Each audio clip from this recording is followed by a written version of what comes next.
just because some of you were confused when yesterday I made that argument about the theory with the simple toy model with neutrinos, for instance.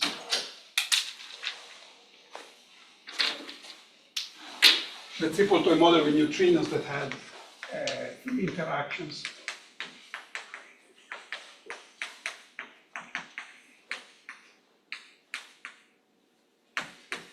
And we had inferred that G11 has the same transformation property of G12 squared, G22 star, and therefore we should expect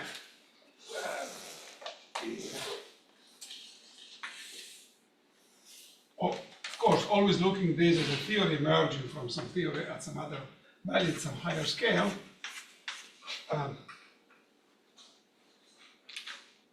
Naturalness dictates that the value of G11 is smaller than that modulus some numerical coefficient is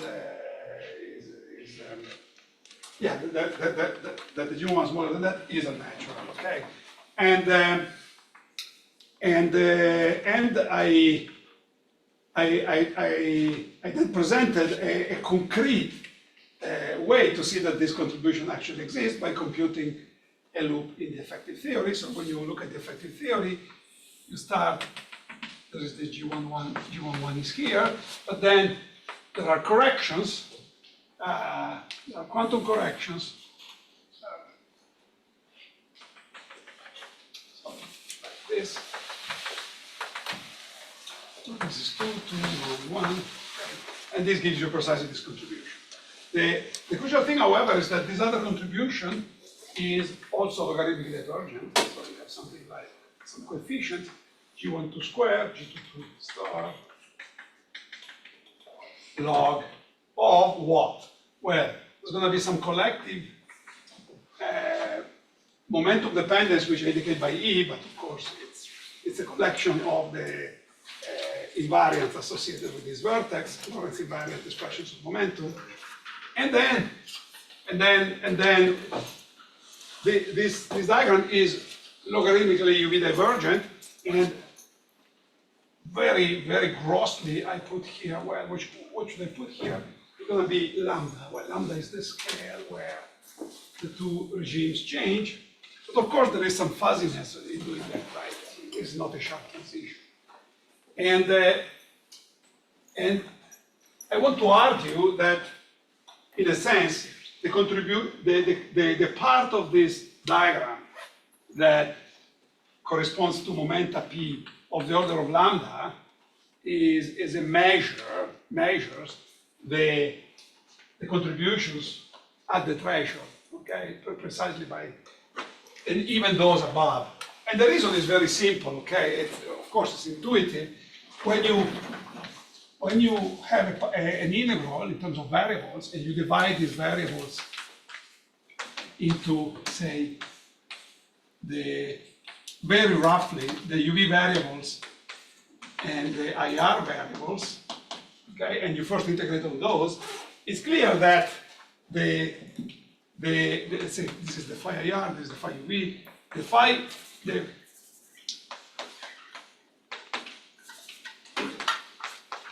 let's say like this, very roughly, okay, it's clear that there's a continuity, the quantum fluctuations of the IR theory just below the scale lambda, which you can think always analogous is lambda QCD, and these are fluctuations of the pions, and you could view this as the quarks, but at that transition scale, talking about quarks and talking about pion, it's fuzzy, okay? So you expect that there is a continuity between these two. So essentially what you compute from here cannot be too different than what you can compute from there, as long as P is over lambda, okay? So in that respect, the UV part of this diagram, which is precisely the finite part of this log, or if you want, the very fact that what happens at momenta of order lambda, you don't really know, and you cannot really write it sharply like that, but there's always going to be some leftover, some coefficient of order 1, C0, okay, which has to do with the detail of the way this transition between the UV and the IR happens. Okay, so it is in this respect that this finite part here, this finite part here represents a finite initial contribution to G11. Okay, if you want, this is like G11, the naive one. Then there is, if you want, this is known as a threshold correction, G12 squared, G22 star over 16 pi squared, CC0, 2C's, CC0, CC0, plus the other part, which is the genuine logarithmic evolution, RG evolution, okay, of the physical vertex, okay?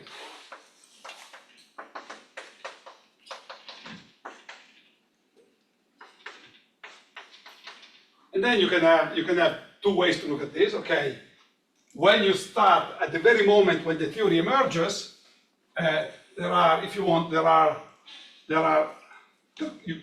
there's always this contribution, okay? There's always a contribution of this order of magnitude coming from the detailed physics at the threshold, and there may even be bigger ones, okay, that have another origin, okay? It could even be that G11 is bigger than that, but you have these two contributions, okay, essentially. And having an initial vertex here, the vertex 115, to be smaller than this requires a cancellation between this. Okay, that's it. Okay. And this is one way to look at things. Another way to look at things is that, well, the actual vertex at lower energy is this expression. Okay?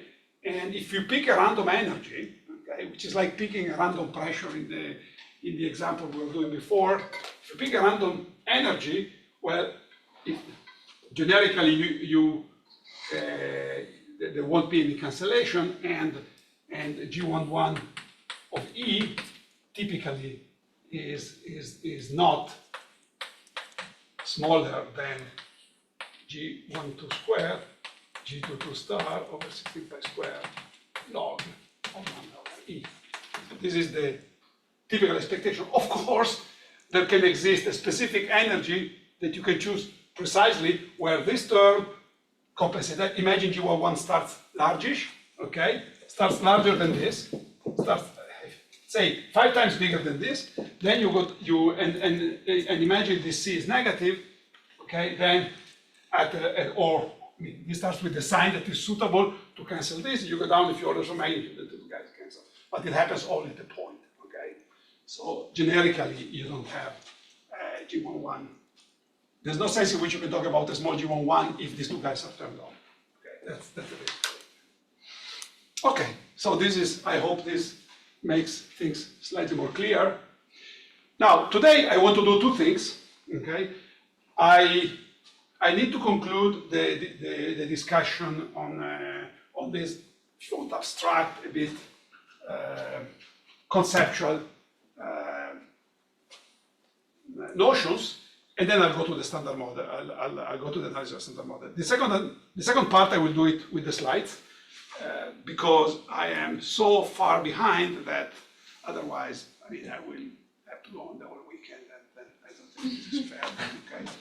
And at least I would like to conclude on something. And at the end of the day, I will ask you, if you're still around tomorrow, what you prefer for tomorrow's lecture. Okay, and I will ask you later. But let me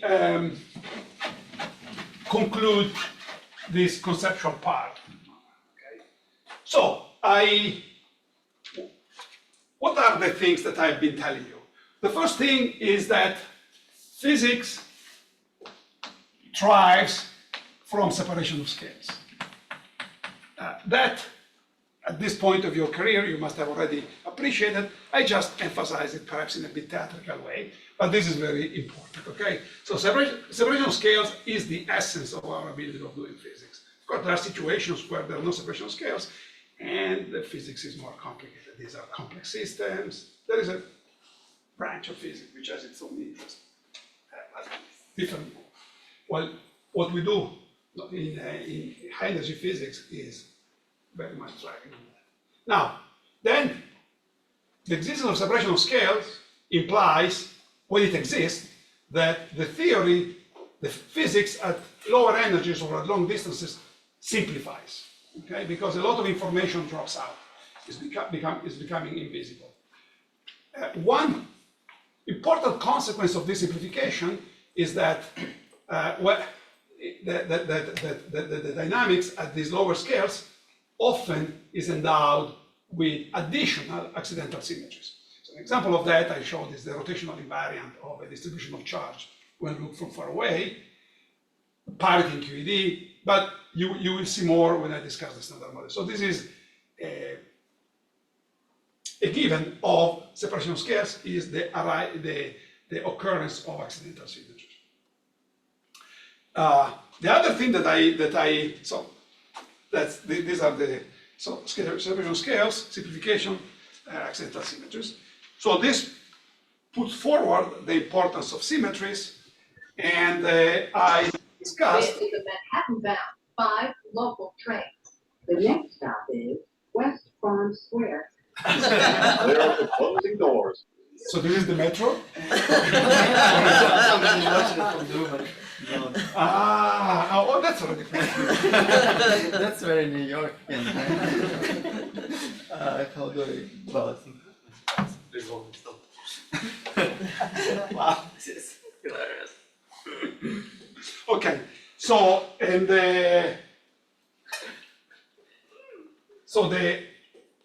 emphasized the role of symmetries, and then I, in a sense, jumped to the importance of selection rules, even though maybe there was a bit of a cut there. I said, well, okay, you also applied selection rules in cases where you don't have really a symmetry, not even approximately. Look at the pendulum. And, I mean, the pendulum was an example where the symmetry was not even there approximately, okay? Still, it's useful, but it's even more useful when you have approximate symmetries, because when the breaking of a symmetry is small, because it tells you more about things go. For instance, in the case of the atom, in the case of the atom, in an electrical field, you can see that when the electric field goes to 0, you expect the polarization to go linearly with the electric field, right? And there's no just the rules of of course, when the electric field is large, there is E times a function of E. The behavior as a function of E could be very complicated, okay? It could be arbitrary. But when E goes to 0, this dependence is linear. So this is another advantage of selection rules in the presence of approximate symmetries when the electric field is small, and you can treat its breaking of rotational invariance as a small effect. And now, the existence of separation of scales, okay, and the occurrence of accidental symmetries makes this instance of the use of selection rule even more important. Even, I mean, practically, when you want to estimate a certain quantity, given the Lagrangian, the occurrence of approximate symmetries together with selection rules is constraints in a significant way the result and allows you to get very quickly what's going on. Okay, okay, that's the thing. Okay, so and that brought also to the notion of naturalness. The notion of naturalness is what is naturalness. Natural situations are those where the result of, I mean, the computed, the predicted value of a physical quantity from a given dynamic, I mean, from a given theory, okay, satisfies order of magnitude wise the expectation of selection rules. In other words, there are no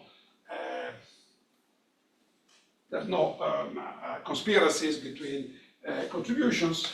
If you different amplitudes in quantum mechanics, you always have a sum over amplitudes. There's no conspiracies that cannot be understood in terms of symmetries. Of course, this doesn't mean that naturalness is a given. It may be or may not be, but there is, at least it's a way to classify situations. And it's also important because we understand practically that engineering these unnatural situations, at least in the cases we see, requires very specific conditions like the existence of many choices. Conditions that do not seem, at least at first sight, to be given to us in particle physics, because we are dealing apparently with just one universe, and we're always being very reductionistic. The laws of physics are unique, and so in a sense, this is what brought Toft to this class.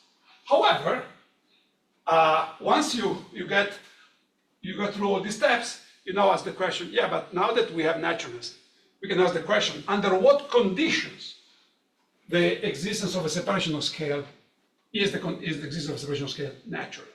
Okay? So if separational scales are so important and they are essential, under what conditions are they natural? Okay, so this is a fair question. Okay, and let me address it.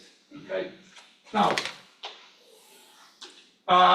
the way we understand it, there are essentially two ways in which separational scales can be natural. Okay, the first way, so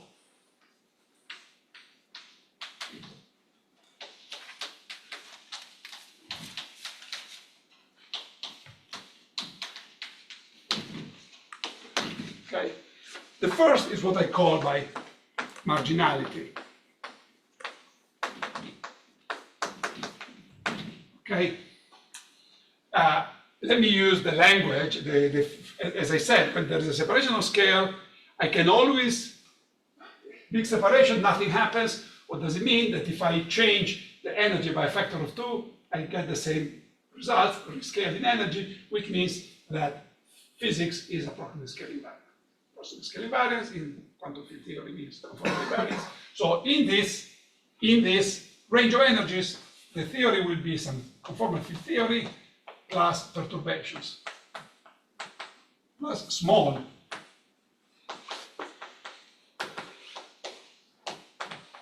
In fact, the very existence of a big separation scale tells you that these perturbations must be small, because big separation scale means that the theory is scale invariant, means that for the perturbation to exact scale invariant are small.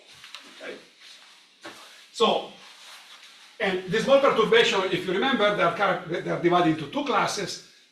In fact, 3, there are the irrelevant ones, that are those that correspond to operators of dimension larger than 4, that very quickly as you go down, they become unimportant. Okay, they are essentially the analog of all the higher multiples. And then there are the relevant perturbations, okay, those associated with operators of dimension less than 4, that if they start small, they become larger later. And it's essentially these guys, the operator of dimension less than 4, which control the existence of this hierarchy. Okay, is the relevant ones there, because those are precisely the operators that become important in the infrared. So in order for the big hierarchy to exist, these relevant perturbations must remain small for a good range of energies. And then there are also the marginal ones. But the marginal ones, the exactly marginal ones, practically never exist. Okay, that's in fact it's a question of, again, of naturalness. In theories, at least in theories larger than dimension 2, without supersymmetry, I don't think we know of any example of an exactly marginal deformation. They're always slightly relevant or slightly relevant. Okay? So marginality means, so the conditions, the condition to get a natural hierarchy that I call marginality is one where, and this should be expressed in terms of operators, this CFT, what characterizes the CFT? The CFT is characterized by the set of operators it has, okay? And these operators can be used as the set of deformations that you can have by adding. So whenever you have an operator in the theory, you can add a term in the action that deforms it. Normally, we add deformations that satisfy Poincare invariance, but you can even imagine an experiment where you add a where there's some external, where, okay, this can be thinkable more in condensed matter, there's some external apparatus. There's another theory, not directly coupled to this, that fits some vector perturbations here. You can imagine, for instance, gravity that fits, if there's a curved background, these are just.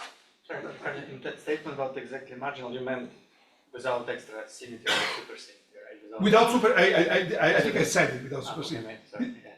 Did I not say it? I think you said above 2 dimensions. Maybe. Maybe I didn't say supersymmetry. I didn't mention supersymmetry. I did. You said. I said it. Sorry. I said, okay. Okay. So marginality is essentially the situation where the CFT does not does not have any scalar operator.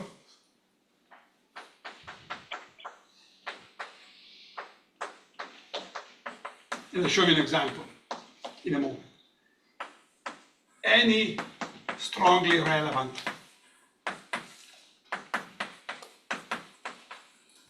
scalar operator, the deformation, or any strongly relevant deformations. This is jargon, okay, sorry, this is pure jargon, which means does not have no scalar operator with dimension delta strictly less than 4. Let's say doesn't have scalar deformation, scalar operator of dimension 3. 3.99 may start being good, as I'll show you in a moment, but it doesn't have operators like dimension 2, 3, 3.5, okay? And the prototypical example, I'll give you two examples of this. I'll give you two examples of this. One concrete, and the other a bit more ethereal, okay? And the first example is Young-Mills theory, okay? Young-Mills theory in the limit where GS, the coupling G Young-Mills goes to 0 is free. Okay, it's a free theory, so it's a free safety. Okay, it's just a theory of 8 8 free gluons. I mean 8. N squared minus 1 if it's SUN, free gluons. Okay, and it's a particular example of the CFT. And the G Young-Mills is the corresponding deformation. Now here it's a bit more involved to be how things work. But essentially, the operator, okay, the scalar operator O, the lowest dimension scalar operator, lowest dimension scalar,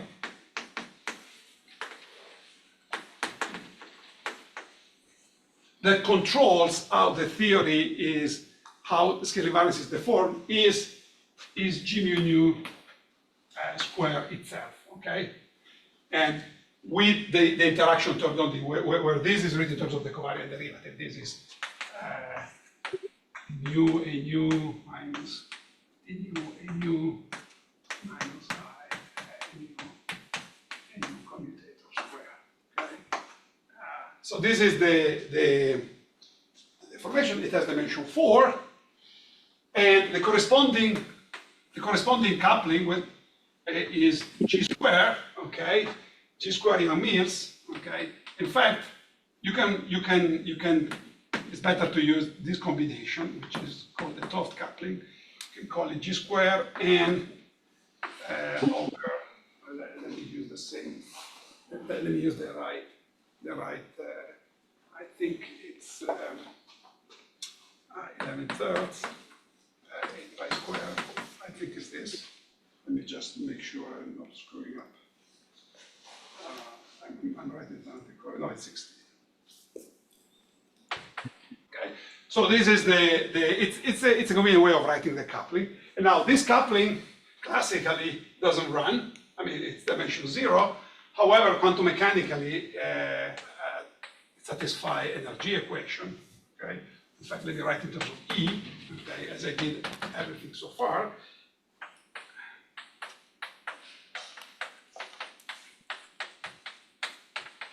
Okay, so this is the famous beta function of Young-Mills that was computed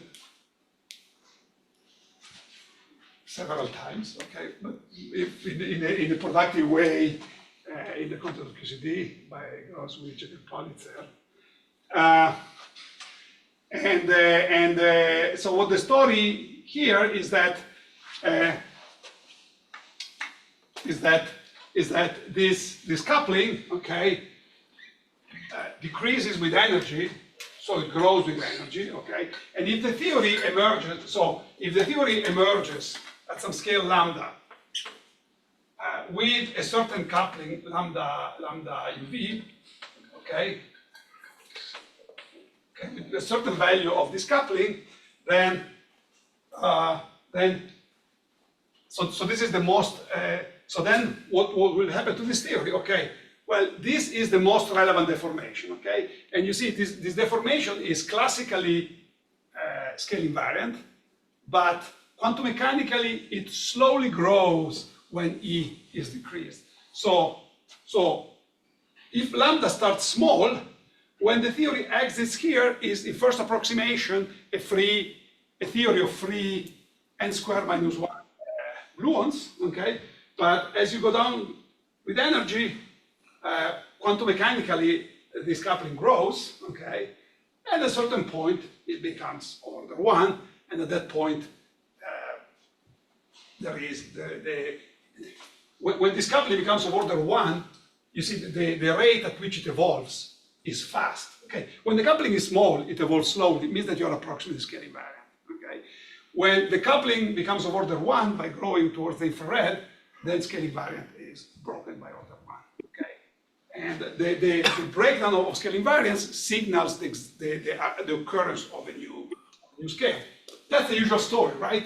The story of quantum field theory is always a story of flows from one scale to the next, where in the middle you are approximately scale invariant, and when you approach from above here or from above or from below here, this is precisely the point where there is a scale, there is a consist, there is a specific scale that describes the dynamics, and therefore scale invariance is broken by order 1. But vice versa, you can associate the breaking of scale invariance to the occurrence of a scale. And in this particular case, the scale associated is the scale where lambda becomes of order 1, okay, where there's no vestige left of scale invariance, okay? So lambda of E out of this equation is lambda uv, 1 minus 2 lambda uv log lambda over E, lambda uv, okay, let's say this is lambda uv, uv scale. And there is a point, okay, where this becomes, there's a certain, of course, if you take it face value, this at a certain point blows up, okay, but that doesn't make any sense. At the very point where this expression becomes of order 1, perturbation theory breaks down and something happens, okay. In the case of Yang-Mills theory, we know precisely what happens also from lattice simulations. All the gluons bound themselves into glue balls, okay, and the glue balls acquire a mass, and the mass is controlled precisely by the energy scale where this becomes of order 1, and lambda star order 1, okay, when that happens, the lambda star that comes out of this is equal to lambda uv times e to the minus 1 over 2 lambda, okay. So a dependence, so the scale where you exit the approximate scale invariant behavior, this is lambda uv, here is the scale lambda star, where you call it lambda, let me call it lambda IR, just to be more consistent in the notation. Sorry guys, I'm not very good with notation. I have to learn from Weinberg.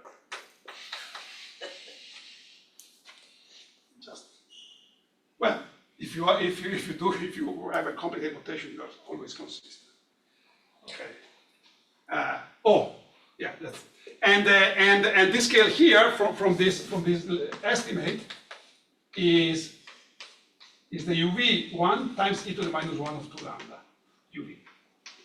Now, this exponential behavior implies that it's sufficient that this ultraviolet parameter, which is the coupling the UV, is, in the language of a good friend of ours, Matt Strassler, just algebraically small. I don't know, I looked in Wikipedia whether the notion of algebraically small exists, but I think it was invented by Matt. Okay, algebraically small means, I don't know, lambda UV 1 in 20, okay, something like this, not 10 to the minus 60, okay, or even 1 in 10, okay. that's already enough to give you an exponential. I mean, if this is 1 in 20, this is e to the minus 10, and that's the hierarchy. If it is 40, it's even better. Now, is this hierarchy technically natural? Can you tell me whether this hierarchy is technically natural? Then we can debate whether it's plausible on a grander scale. But at least, is it technically natural? In other words, is it technically natural to have a small coupling?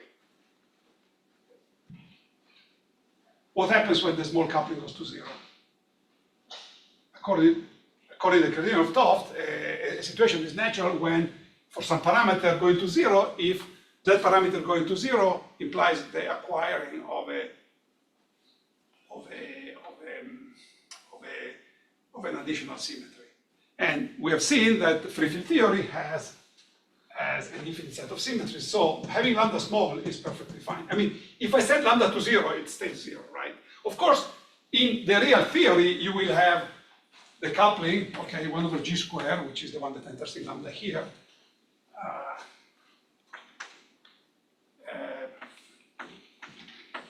Plus higher dimensional operators, g, I don't know, g cubed. And then there's going to be some coefficient here, some scale UV, okay? And then once there are these terms, then you may question whether it makes sense to set the theory free, okay? But overall, these terms could be also suppressed with a small coupling, so that it's perfectly consistent to have a small lambda, okay? And that's the way we understand it. That's the way we understand it. There's no major cancellation that you have to impose to have this. Now, whether in the true fundamental theory of everything, how we get small couplings, it's not clear. For instance, in string theory, I would expect coupling to be order 1, right? Most genuine. So it may require some clever accident to have a tiny coupling in a truly fundamental theory, but what I want to insist here is that because of this near marginality, because the coupling is near marginal and it only runs like this, it's sufficient to have a seed of a small coupling, but the seed is algebraically small, say 1 in 20, 1 in 40, and you get e to the minus the inverse of that. So if you get 1 in 40, here you get e to the minus 20, so the separation of scales. And this situation is what happens in theories like Young-Mills, and QCD is a relative of that, and I will, with a slight provision, and therefore this is the reason why we don't really worry about the value. Nobody worries about the value of the proton mass as compared, I don't know, the Planck mass, okay? Because if QCD emerges, let us forget everything as another. If QCD emerged at the Planck scale from some string theory, some loop quantum gravity, and they will have to, the theory, as soon as the theory has a coupling which is not 10 to the minus 40, but 1 in 20, 1 in 40, that's sufficient to generate the separation. This is why we do not consider it problematic. The other example I wanted to show is relevant for modern model building for the Higgs sector, and it's shown is the analog of the dual Gutenberger-Wise mechanism.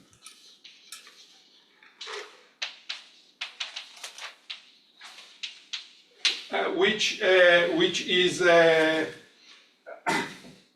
so the Gutenberger mechanism is a measure. It's a mechanism to stabilize extra dimensions, and to which essentially it's a mechanism to naturally stabilize extra dimension with a big size. Okay, so it's a way to generate large distances. When you compactify, you have a compactification which is very large, and again, it's a way to generate. If you have a large volume, means you have a large length, you need to have a big separation of scales.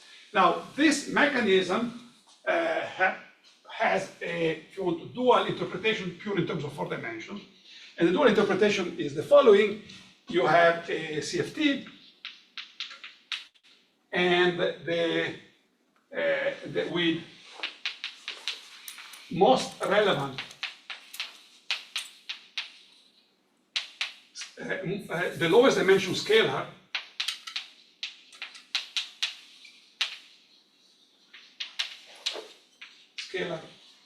operator O as dimension equal to 4 minus epsilon, with epsilon algebraically small.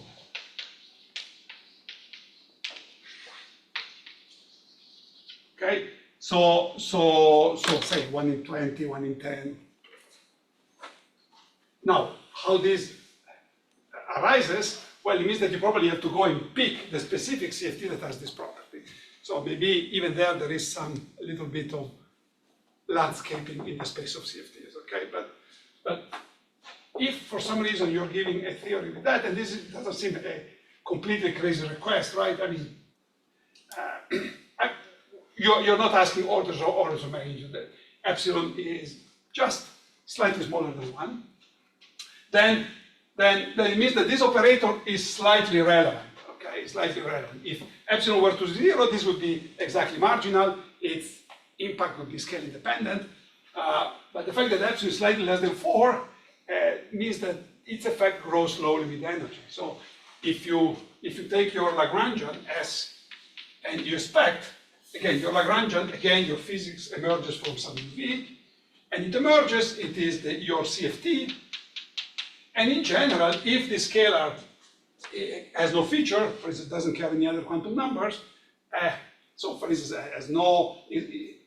if it does not transform any other symmetry other than dilatations, okay? Let's say this way. So there's no symmetry that can protect its appearance. So this object will appear, okay, like this, and O as dimension 4 minus epsilon. Here you have to match dimensions, so this is going to be lambda UV. Okay, so this is confusion. Of course, if this had dimension 2, like a scalar mass, this would be lambda squared. Okay, if this has dimension 3, this would be lambda to the first power. And this is what we can do with ordinary weakly coupled theories. Think in terms of more abstract and more general CFTs, maybe even those that cannot be directly written in terms of a Lagrangian, and they can only be classified in terms of the operators they have. Gives the principal possibility that there are these fractional situations, okay, where the dimension is, I don't know, 3.7, okay, and this is lambda to the 0.3, okay, that's a possibility, okay. And in condensed matter, these things exist, and they exist also in high energy. You can, I mean, in the few cases where we can really study, even at the Lagrangian level, you start with a weakly coupled Lagrangian that then flows to a strongly coupled fixed point whose property somehow we can control, especially in the case of supersymmetry. But anyway, this is, we think, totally in the realm of possible. And then the question is, if I start with a fluctuation, with a perturbation like this, where does this fluctuation become important? Remember, it's almost like a master. It's not precisely a master. A master would be lambda squared. It's lambda to a positive power, but small positive power. So it means that its effects will grow because the effective coupling, G effective of E, is a dimensionless quantity. So it's the original G, GUV. Okay, let me call this GUV. Okay, GUV. Well, now what? Lambda over E the epsilon. Okay. As I said, remember, if this had been a master, this would have been m lambda square or m square. This would have been m square over E, and this becomes important when E is of order of the mass. In this case, this is the result. Okay, and then you can ask yourself, when is this becoming so? Then precisely like before, when this deformation becomes of order 1, let's say it starts, for some reason, starts slightly small, but when this becomes order 1, then the correction to scaling variance will be order 1, and you will exit the approximate scaling behavior, and a new scale will appear, lambda IR. So the lambda IR is the scale where, very much like before, where lambda was becoming of order 1, is the scale where this becomes of order 1, and you can check what this would be. This, you ask G UV lambda UV, let's say lambda UV here, over lambda IR, the epsilon order 1. Well, this implies, if you solve it, that lambda IR is equal to lambda UV times G to the 1 over epsilon. Okay? So again, you have something that looks like an exponential. What does this tell you? Well, of course, if G and epsilons are order 1, then lambda IR and lambda UV are comparable. You have no separation of scales. But because of this exponential behavior, you can see that if epsilon and G are algebraically small, once again, let's say epsilon is 0.1 and G is 0.1, that is to say, it's enough that some tiny accident perhaps appears where one coupling, instead of being 1, is 0.1, and that tiny accident produces a huge effect, okay? It gives you a suppression which is 10 to the minus 10, gives you 10 order of magnitude. This is the way we understand it, okay? So you always need a small seed for that to happen. Well, here, in a sense, it was more natural because there is a symmetry there controlling lambda going to 0. In this case, in general, there isn't, okay? So this should be, in a sense, G equal 0.1, you can treat it as it looks like it's the factor of 10 smaller than what naturalists would suggest. And well, epsilon is like choosing a particular theory. So it is again, here with a moderate accident, you may or may not call it union, a cancellation 1 in 10 or even 1 in 50. I had a flat tire in the middle of the Mont Blanc tunnel, precisely at the point where there is the panel that separates Italy from France. So, and I've been driving for that car 116,000 kilometers. You mentioned that symmetry there. That's the only flat tire I have. You mentioned that symmetry there, but is it important apart from the thought set that's No, I don't consider this so important. But I don't see it plays any role in comparing these two situations. But why? I mean, you need some point. Well, for instance, if you think of string theory, okay, let's ask our stringer friend, our representative. So, I would have thought that in string theory, the dilaton stabilizes. The most naive guess for the stabilization of dilaton is where it's maximally strongly coupled, right? Or you say, oh, it's going to some point where it's weakly coupled, but what is the parameter? Parametrically, what controls that smallness? Is it SO30? Is the 32? Is there the fact that originally you're in 10 dimension? So what is there a seed for that? So, okay. I don't think this high-spin symmetries of free theory help in any way. No. This is a legalistic explanation. Yes. I agree with you. Oh, no, don't get me wrong. I agree with you. It's a legalistic explanation. Right, but on the other hand, all your... But at least it shows you that you're not missing anything, in a sense. By the way, gravity as the weakest force is interesting because it goes in the opposite, it goes in the other direction. Tell you that the coupling cannot be smaller than something under some hypothesis. So that is the reason why it's interesting. But No, I'm saying that all of your lecture yesterday was about selection rules and how... So this is a selection rule. exactly. So I'm saying that the smallness of the coupling is consistent. It's consistent. At least it's not inconsistent. It's not that I put it small and then there's some other effect that wants to bring it back large. Okay, it's the same. At least it's telling you that you're not missing anything, but I will not use it as the principle. Yes, just to compare the two examples. In the first example, don't you also have an anomalous dimension which is controlled by lambda? So how are the two examples? Why are the two examples different? I would say that also. Because very good. In this case, the anomalous dimension of the operator is d beta over dg squared. Okay, so it's proportional to g squared. So But at safety When the point- coupling goes to zero, the anomalous dimension goes to zero. Well, here the anomalous dimension, gamma, is equal to epsilon. Yeah, but I'm saying that first case is a special case of the seven. It's a limiting case. It's a Yeah. limiting case of the, yeah, it's a limiting case of the, Yeah. yeah, sure. It's a limiting case. It's a case where here, gamma is epsilon plus g squared. In the limit where this goes to zero, you have that. Yes, sure. But I see them separated from in the following point of view, that this one is bread and butter. We know it. While this is a bit more crazy in the sense of constructions, right? Okay. But you're completely right.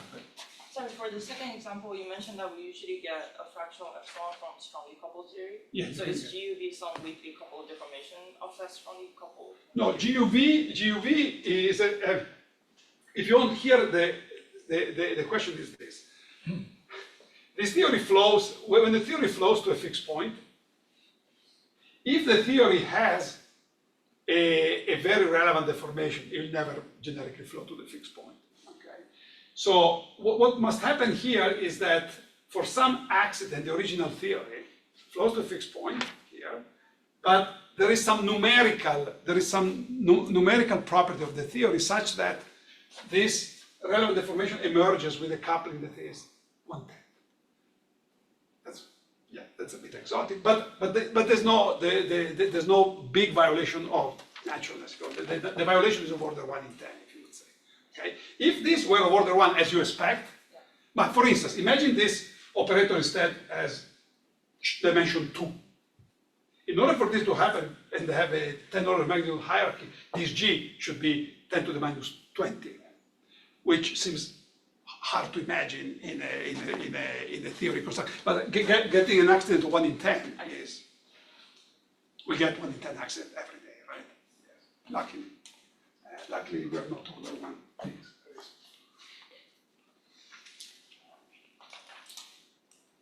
I guess for the, like, comparing these two examples, for the example 2, there is also the case of like epsilon negative. So then you have something that is sort of like a Yeah, symmetry that's the crappy Goldberger box. I hate it. Sure, no, I agree. Look, Alberto and I have written there. Yeah, sure, no, there's also that one where some.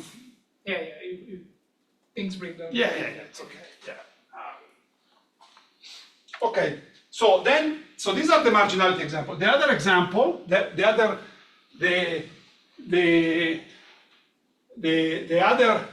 other class of example is associated with symmetry. Okay.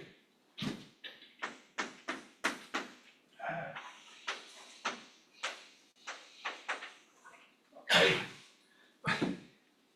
In a sense, here I already partly used that, okay, because I said that lambda small is associated with a symmetry. But here I'm going to use it much more heavily.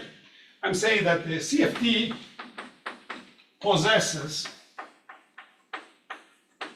strongly relevant deformations,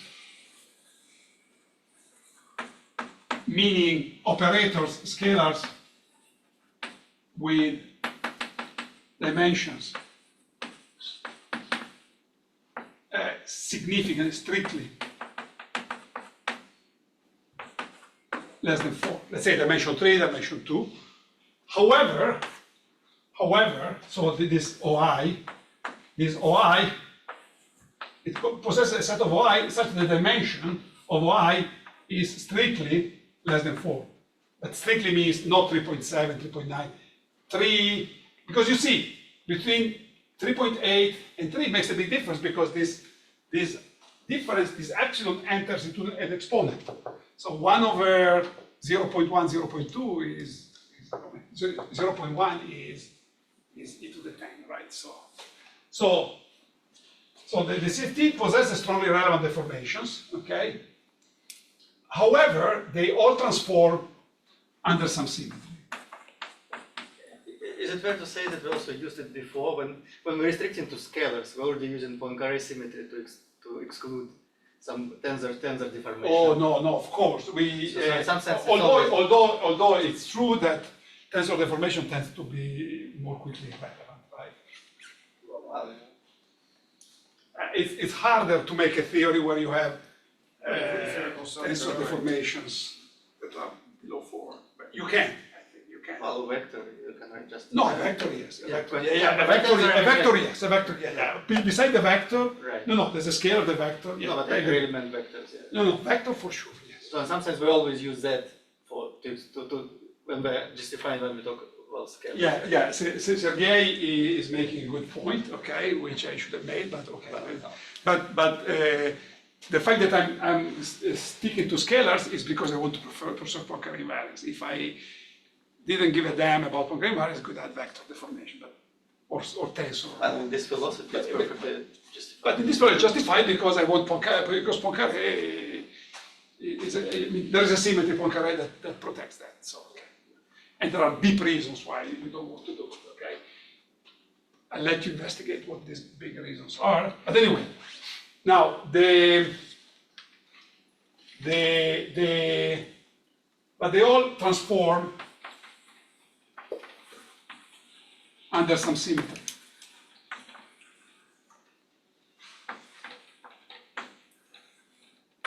The coefficients can be naturally small.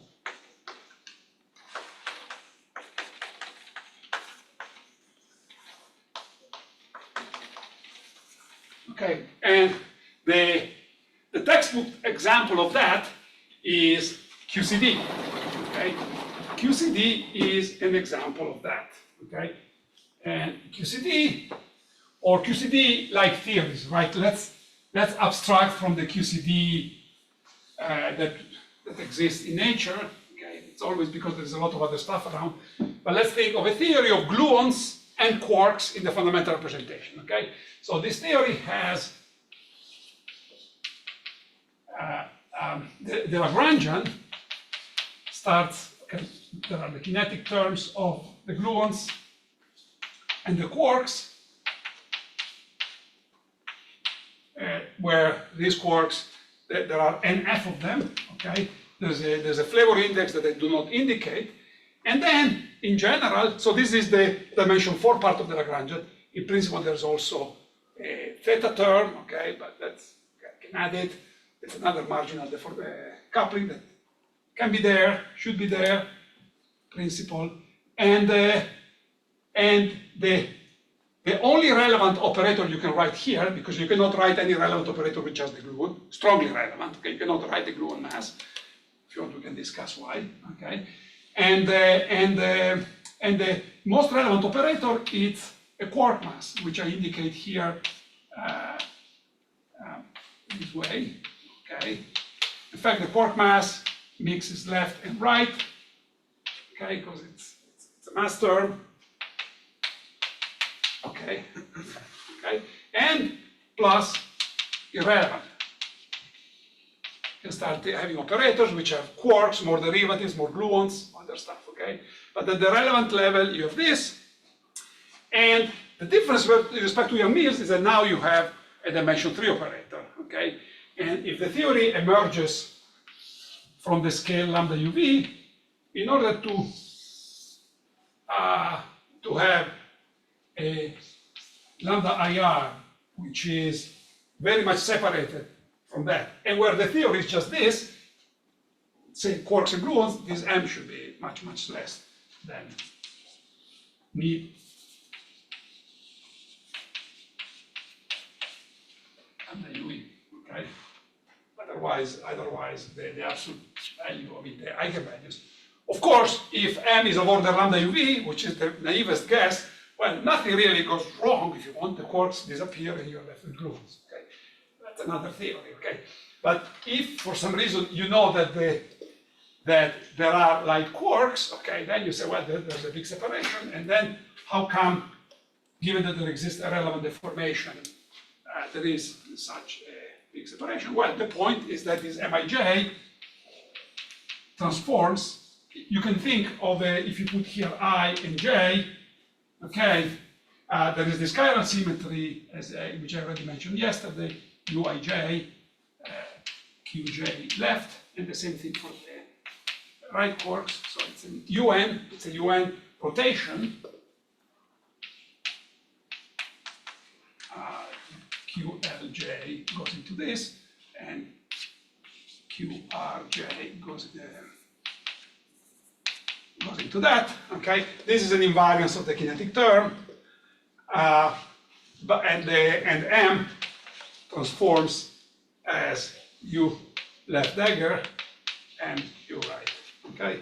So M breaks a symmetry, and breaks this symmetry. Actually, it breaks it basically to a bunch of U1s, okay? If you diagonalize it, you can check what it breaks it down to, but anyway, it breaks it, which means that if you send M to 0, you recover an additional symmetry, and this is why, based on all the discussion, M equals 0, or M very small, is not unnatural, okay?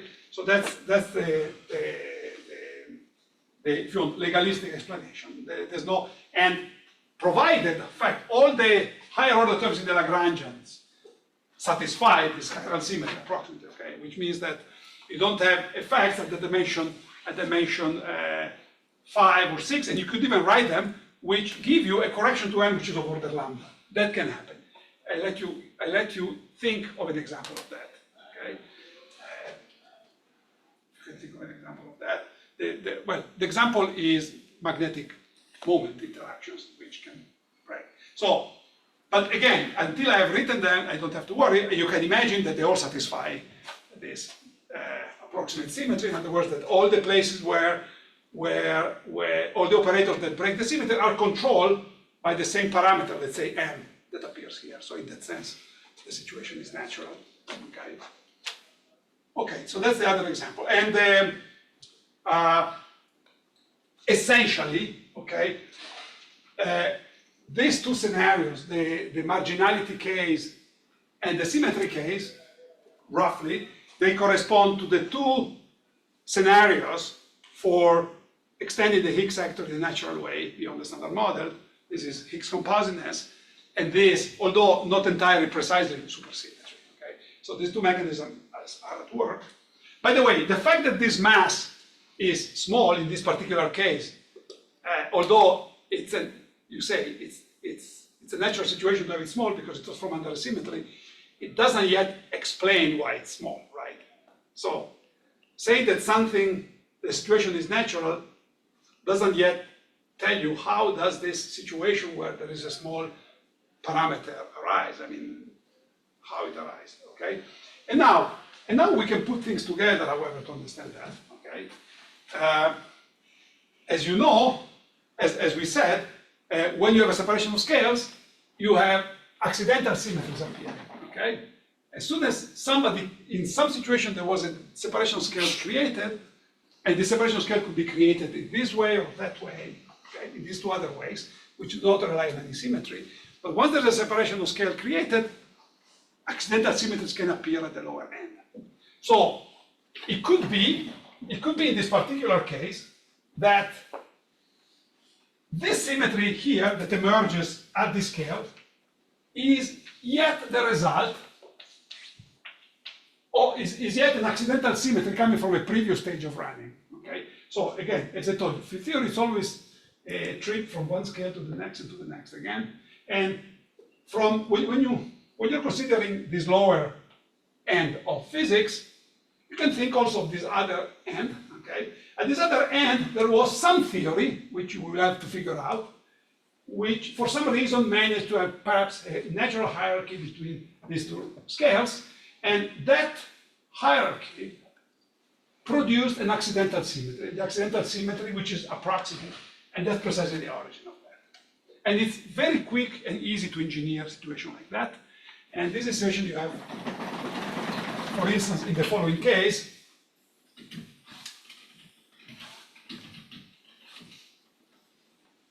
And this is in fact the situation that occurs for neutrinos in the standard model. Okay. So imagine, so here you have lambda UV, here you have QCD. And here you have L QCD plus L technicolor. Okay, what is L technicolor? In fact, you also have some other gauge group. So you have additional gauge interaction to the one of QCD, And these gauge interactions forbid the presence of a mass term. Okay? In the theory above here, you cannot write a mass term for the quarks. Okay? It's precisely what happens in the standard model. In the standard model, the quarks have, the left-handed quarks have SU2 quantum numbers, and the right-handed quarks don't. So you cannot write a mass term. You need a Higgs, okay? You need something else. But the strict mass term, you cannot write it down. So you can imagine the same situation happens here, and you can imagine that the guy that plays the role of the Higgs is not a scalar, because you don't have any scalars. Nobody ever gave you a scalar. The object that plays the role of the Higgs, let's say you have the left-handed quarks, they have some gauge quantum number, and the right-handed quarks, they don't have it. On the other hand, this gauge quantum number is possessed by some object which we call the technifermion, okay? And the right-handed component has it, and the left-handed composite of the technifermion does not have it, okay? And on the other hand, these guys both have another quantum number which is technicolor. So you're adding two new gauge interactions, the weak, which corresponds to the existence of this other index in the quarks, like the up and the down and down. And then there is another strongly gauge group, which we call technicolor. And in this situation, in this theory here, lambda UV prime, you can think, and it's easy to construct a theory like that, where the leading operator that can give origin to the mass of the quarks is this. It's an operator with 4 quarks. So in this theory, this will be suppressed by lambda UV prime squared. Okay, it's dimension 6 operator. Each of these is dimension 3.5, 6. Okay. So that's the only thing you can write down in the energy theory. And now, what can happen is that the technicolor interaction becomes strong at this scale. This scale is precisely the scale where technicolor becomes strong. And becoming strong, it leads to the condensation of these quarks. Okay, this techniquark bilinear develops very much like in QCD an expectation value, and this spits out at this point an effective mass for the light quarks that goes like lambda UV, this scale here, cube, which is this. This lambda UV is the IR scale of this previous stage, lambda UV prime square, okay, and this is Q left, Q right. So the mass of the quarks goes like the ratio of lambda UV prime, UV cube over lambda UV prime square, okay? And if lambda UV prime is for some reason, which again, if this theory was in this theory you cannot write any mass terms actually. So this theory is truly a theory where there's no way to write mass terms, so it's basically like Young-Mills. The separation of scale is just following exactly the same way like Young-Mills. This natural separation of scales creates a desert, right? There's a desert here, but the same desert here is reflected in another desert here because it makes the quarks. So the fact that lambda UV prime is much bigger than lambda UV makes this mass much less than lambda UV.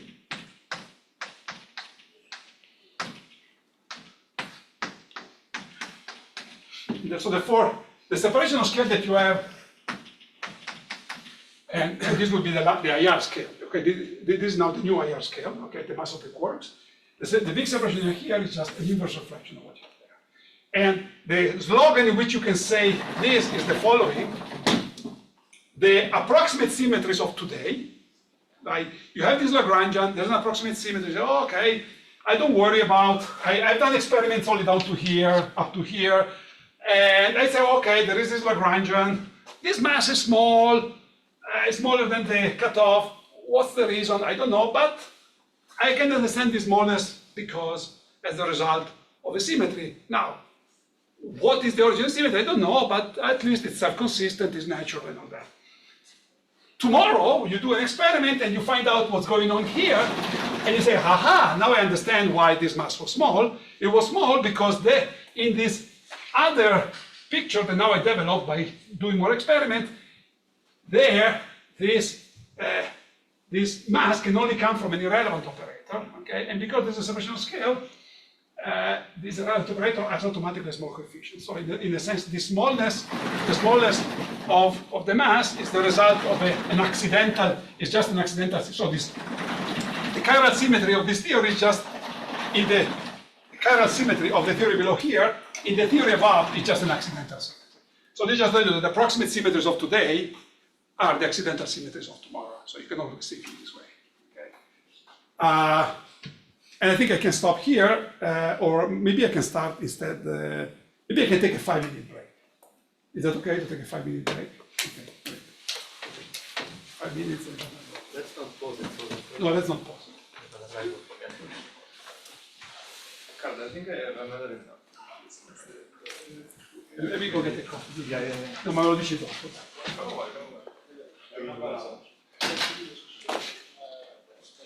How are you? Yeah, so, yeah. I have no idea. She's not here, so she is. She's also meeting her. She's just saying,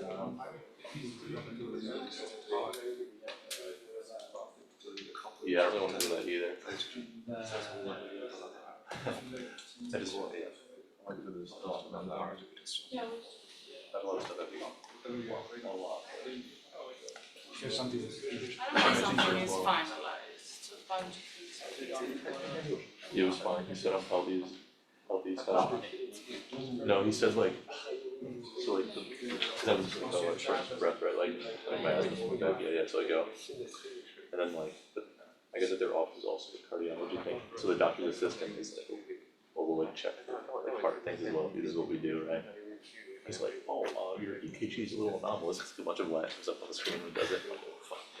He's like, oh, this is the assistant doctor, right? Like, just got out of med school. Yeah. He's like, oh, I'm gonna like order like a sonographic heart scans. I'm like, fine. So, and the final doctor looks at it. It's like, nah, we're fine. He didn't know what he was talking about. Like, Classic. yeah. Experience guy. No, this was like, he's like, yeah, don't worry, you'll be fine. And he said, just like, he said I could give you something, like medication, potentially. He's like, frankly, the other side of it, or you just wait out until like the allergies pass. He said allergic reaction. Or like, Interesting. yeah. Yeah, actually wrote Dr. Tip. That's kind of inspired me. Yeah, It's been a long time. that first doctor, he's definitely one of my students who got like a B-. There's now oh what? I emailed Jeremy yesterday. It wasn't impressive, but I asked him. He hasn't responded to me, of course, but I was like, I just want to confirm what the expectations are for TJ, because like, he's been asking me to work way more than usual. You might just not reply. But I'm rehearsing the rest. Oh, he's starting. 发现了，我还记得我很开心，跟我打电话。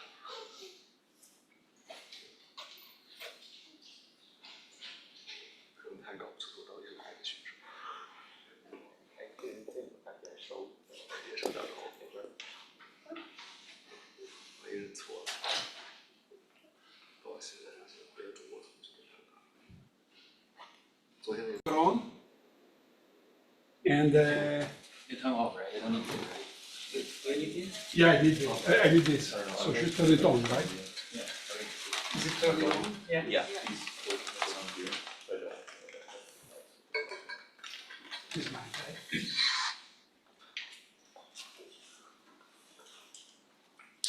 So.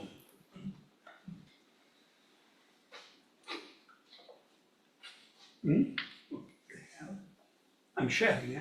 Yeah, you just gotta click in the background. I think, right. Yeah, just the windows on the top.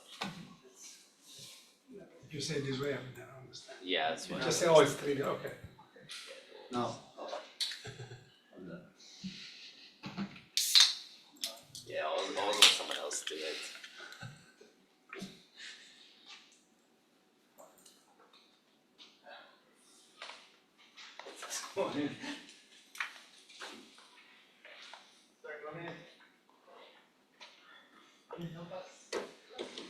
Was projecting video on this thing, but then I did something that's not projected. How to project the slides on the screen?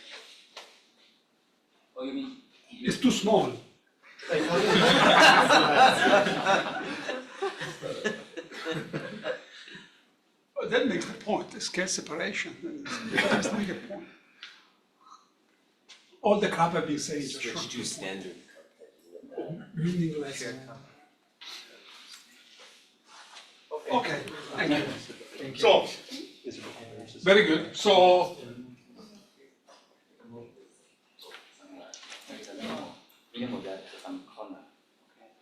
Okay. Yes. Then move down to corner. Okay, thanks. okay, so we're now ready to get to the discussion of the standard model. Okay, so I'll now give a look at the standard model using some of the concepts we have been introducing here. Okay. So what is the standard model? How do I define the standard model? The standard model in many places is defined as theory with a certain field content and certain Lagrangian. For me, the standard model, I think in the modern perspective, the standard model, a theory, should be defined in terms of the field it has, okay, and the standard model is the gauge interaction. In principle, you could also consider gravity, but as a matter of fact, I won't. And there's the Higgs field and the spinors, okay, 3 family of spinors with specific quantum numbers under the gauge group, okay. So the idea is the modern idea of a theory is that you are given the field content, and then with this field content, you write down the more general Lagrangian, because every quantum field theory is an effective quantum field theory, and you write an effective Lagrangian as an expansion in inverse power of some putative ultraviolet scale that de facto we may or may not know, okay, but you have to keep in mind that this exists, okay. So then, once you write the theory in this way, we can now start analyzing what comes out order by order in these expansions in positive and negative powers of the putative physical scale under UV.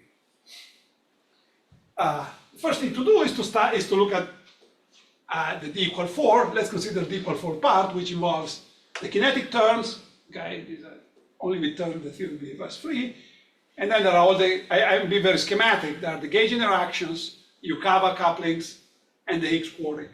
Okay, and so these are the couplings that have dimension 0 classically, and quantum mechanically they evolve slowly. Okay, if the theory is weakly coupled, and it turns out just empirical, the standard model is weakly coupled. The only strong coupling is a strong coupling, but this becomes strong at scales that are low relative to the scale where we're interested in exploring, which is the scale of electronic interactions, okay, and or higher, okay. And one important thing to say here is that we have observed and measured. We have observed and measured, if you want, it's the same thing, each and every of these couplings. Okay, we've measured if you want here, there's no scale. Okay, with what we measure. I mean, what this coupling give us is the ratio between masses. Okay, the Higgs mass is proportional to something times lambda.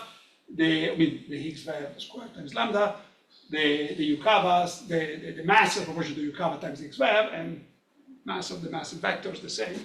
Okay, and the Yukavas contain the mixing angles, which have been measured in flavor experiments. So You dropped it in the term. I'm cheating a little bit. Okay, we'll get to that. Yes. Ruin completely the discussion. It's okay. It's okay. It's okay. It's okay. It's okay. Nobody heard. Okay, so the crucial thing here is that all that I've written has been observed. But then you can go and start exploring. So these are like the analog of the lowest multiple. Then you can start exploring, if you want, the analog of the higher multiples, which is the infinite tower of operators that start at dimension 5, 6, and higher. And what is remarkable here, as soon as you move into this class of effects is that you immediately encounter effects that we either haven't seen at all, like proton decay or electric dipole moment of elementary particles, or anomalous lepton number violation, muon decaying into a photon and an electron. All these phenomena, all these processes that are impossible at this level. This Lagrangian, as I will discuss in a moment, has several accidental symmetries which forbid some processes, and those symmetries are all broken when you get here. Okay? So here, as soon as we step here, there are effects that either we haven't seen at all, like proton decay, or effects like, and you will see later, neutrino masses that are very tiny. You've seen them, it took a long time, and they're really tiny. Okay? So by looking at this, it looks like that what differentiates these effects from those is the fact that we see, we don't see, and also the fact that these are suppressed by a big scale. So it looks like these two things go together. It seems there is a clear indication here. This seems to point towards the fact that lambda UV, that the cutoff of the theory is very, very, very, very large. Okay? This separation of scales explains precisely what we see and what we don't see. On the other hand, I haven't been entirely honest with you, okay? And there is more than just this, okay? Of course, there are a few effects that are left over here and that are at dimension 4 or less. Okay? And these, in fact, are the three main. You could see this as the three main. They are beside this guy. There are the three main naturalness issues in particle physics. And the first of these is sorry. It comes out later. Okay, I done this. So actually, at the level of dimension 4, there is something that, in principle, is there because it's dimension 4. So it's not irrelevant. It's marginal. It's the QCD theta angle. Also, there's only one theta here, and which we haven't seen. Okay, actually, we only have an upper bound, and this upper bound you may consider it problematic. This is a very tiny effect. This parameter breaks a symmetry CP, but that symmetry is also broken by the Yukawa couplings. Okay, so it doesn't look like we have a natural situation in the sense that, as I was saying yesterday, can I form using the Yukawas a possible contribution to theta which makes the situation unnatural?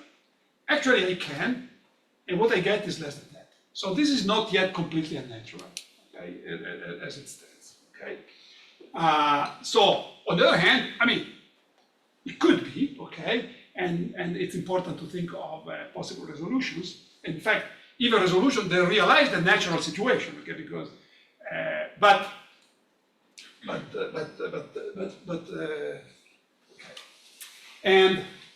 And then going down to lower dimension, we encounter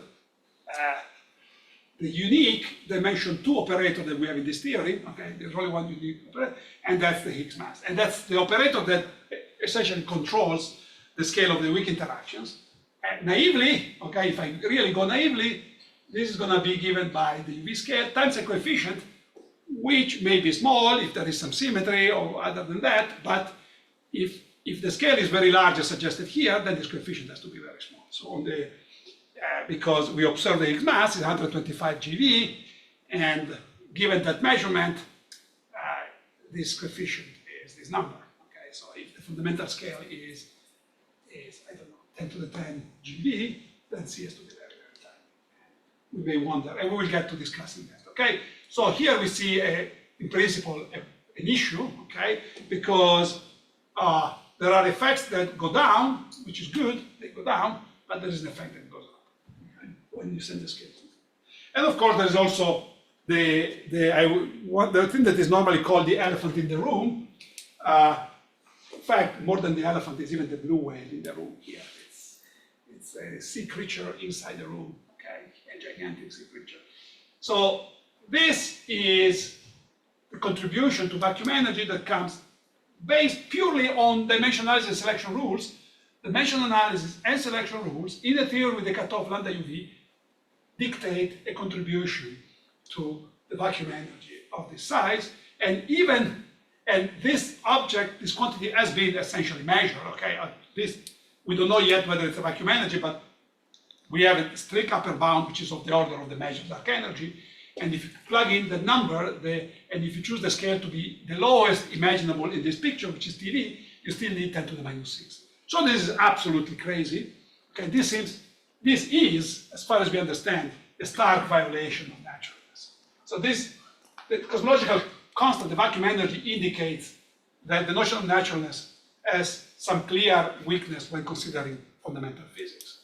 Now, the question is whether the weakness is also affecting other quantities that may have a naturalness problem. Okay? I should say, and anticipate, well, why for the Higgs we have ideas, okay, how to make it natural. Here, essentially, we don't have standard ideas. As far as I understand, the only idea that flies here is the landscape.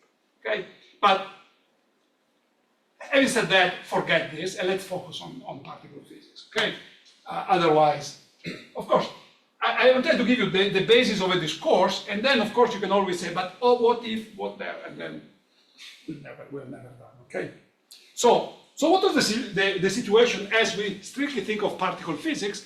If you want, these are all issues that we can in a sense address when doing experiments at CERN without even going out of the perimeter of CERN. Right? Cosmological constant requires a little bit of more other experiment, but these are all experiments within CERN. Okay?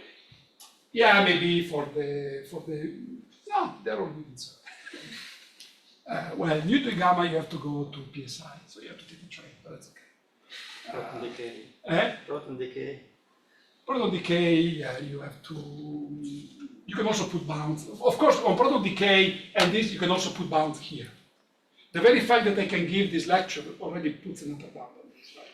Because we know that the curvature of the universe, it's at least smaller than, say, 10 meters. Okay? Otherwise, we won't be able to have this talk. Probably smaller than, the curvature length is even bigger than Manhattan, okay? The Earth, the solar system, so we can make estimate very quickly on what. But again, this is way outside CERN, okay? Okay, so we have this basic situation. If, based on what I just showed you, if we take the standard model as an effective theory, which I think we should, and you assume that the fundamental scale from which the standard model emerges from the fogs of ultraviolet physics is much, much bigger than the weak scale, which we identify with the 100 GeV scale, mass of the Higgs, the W, the Z, then we understand, and I will explain that better, some basic feature of physical reality, in particular, as I explained in a moment, the occurrence of baryon and lepton numbers, and the peculiarity of flavor physics in an automatic, beautiful way, essentially as a result of dimensional analysis. All the effects that would screw up this picture are just coming from high dimensional level. Okay? And the way this works is by what I call the magic of the four-dimensional Lagrangian, which I now want to analyze. Okay, this four-dimensional Lagrangian, the marginal part, which is the part that remains when you separate the scale and you throw away all the high-dimensional operators, has some very, very peculiar properties. It's very, very special. Okay, and the specialty of this Lagrangian, I think, is never sufficiently emphasized, and this is what I would like to do. Okay, and so this is the picture. Okay, and we will worry later whether or not this separation scale is natural, is plausible, unplausible, but let's buy it, okay? And let's take this big separation of scale, okay? We will worry about that later.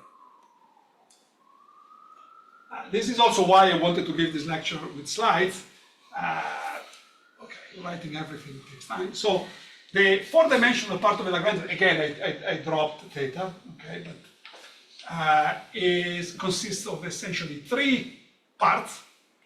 There is the bosonic Lagrangian, which consists of the gauge kinetic term, which characterized by three parameters: gauge coupling, the Higgs, potential and quartic, mass and quartic, the fermion kinetic terms, and the Yukawa interactions. Now, there are some important features of this Lagrangian, okay, which I now would like to explain. First of all, if you look at the fermion kinetic terms, okay, Now here you should think that I put I, okay, this is a sum over 3 families. I dropped all the indices, flavor, and gauge. So this object for each fermion type, quark doublet, up, quark singlet, obviously 2, down quark singlet, lepton doublet, and lepton singlet. For each of these guys, there are 3 families, as you know, and there is a family index over which I'm summing. Okay. Notice that in general, this coefficient here, for each of these guys, for each of this kinetic term, you could have a general matrix controlling the kinetic term.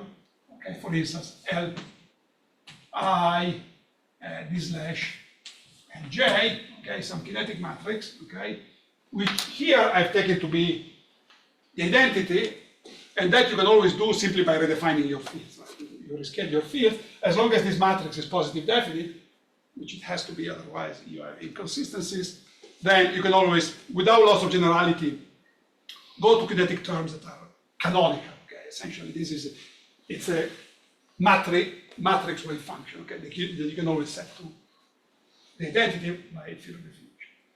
And so then, when you write the kinetic terms this way, you see that the kinetic term enjoys a huge symmetry. Okay, it's a symmetry under which you rotate each the 3 flavor of each type, the 3 quark doublets, you rotate among themselves. This kinetic term is invariant. Same for up and down. So there is this U3 to the 5th symmetry of the kinetic terms. Okay, this is a symmetry you can think of at this level. And this symmetry is a symmetry that plays a role in selection rules, provides important selection rule because this symmetry in this theory, with this truncation of the Lagrangian, is exclusively broken by the Yukawa couplings. So you have a symmetry of half of the Lagrangian, and which is a huge symmetry, it's a U3 to the 5th. And this U3 to the 5th is broken just by 3 matrices. So it's broken in a very limited way. Okay. So let me tell you more. Okay. So this is what I wanted to tell you. Okay. You have 3 families, and each of the families is rotated this way. So they're up. You have 3 families of quark doublets, and for instance 3 families of lepton doublets. And this symmetry is called the flavor symmetry. Okay.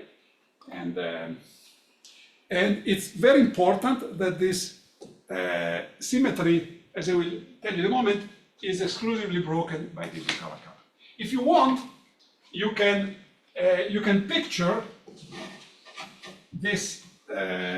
You can assign the Yukawa couplings quantum number under the symmetry. Okay, so you have U3 Q, U3U, U3D, U3L, U3E, okay? These are the lepton doublet, charged lepton singlet, the right-handed electron if you want.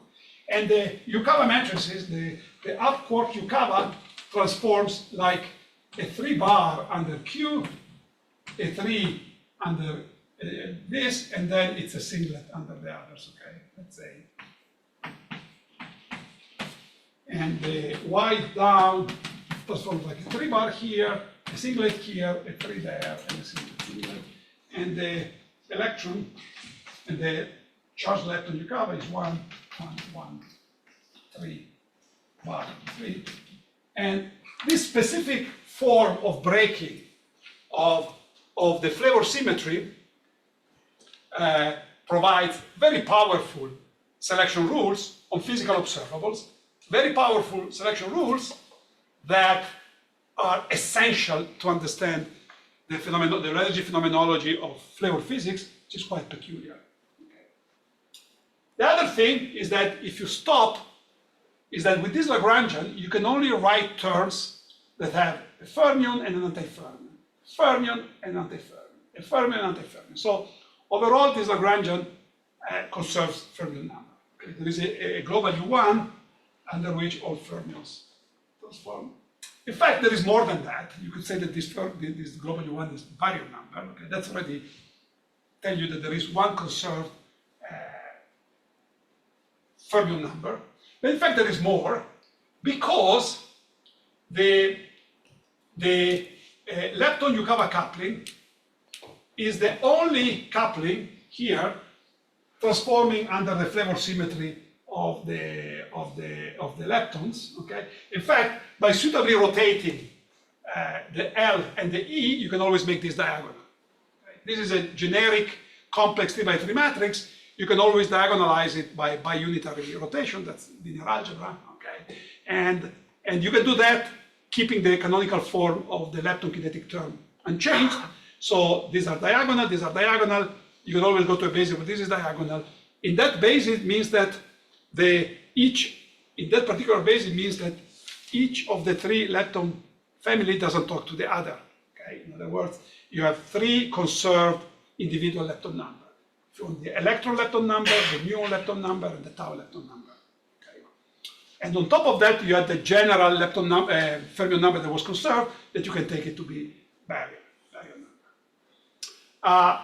Notice that another consequence, beautiful consequence of the fact that the standard model doesn't give a damn about parity and other things. The spectrum does not feature a right-handed neutrino. And the fact that the spectrum doesn't feature a right-handed neutrino implies that you cannot write a Yukawa coupling for the neutrino, which means that after the Higgs acquired expectation value, the neutrinos are massless. Okay? Now, this is often presented as a tragedy in neutrino talks. Okay? It's actually a huge success. Okay?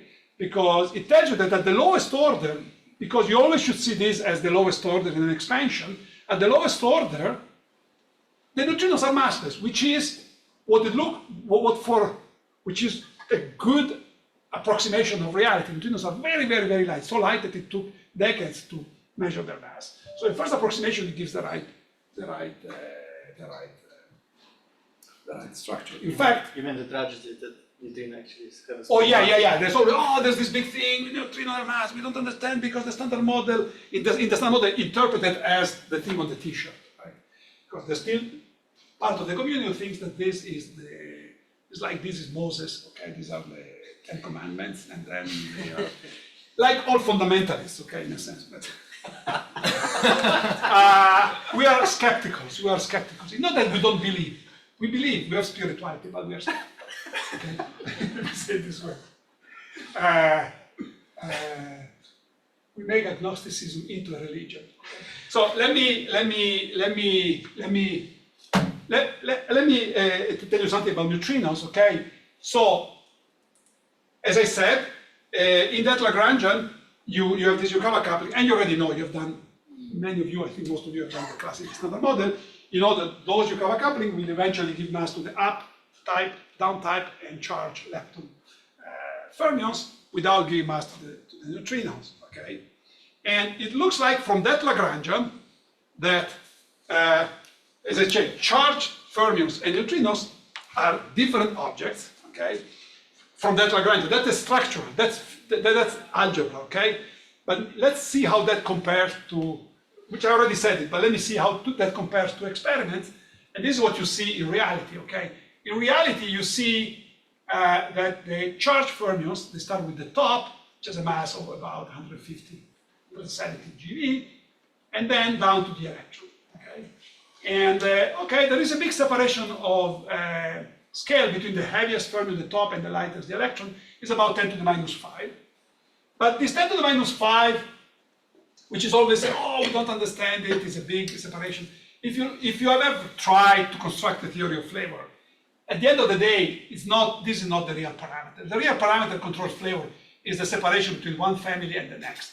And that separation is one orthogonal magnitude in general. So in order to construct a theory that explains the structure, you need to concoct a situation where you have some parameter, maybe some loop parameter or whatever, that is one or two order of magnitude, which is 0.1 or 0.1 or 10 to the minus 2. Okay. So in other words, this is a 5 order of magnitude, but it's very populated. Okay. Every 1 or 2 order of magnitude there is some guy. Okay.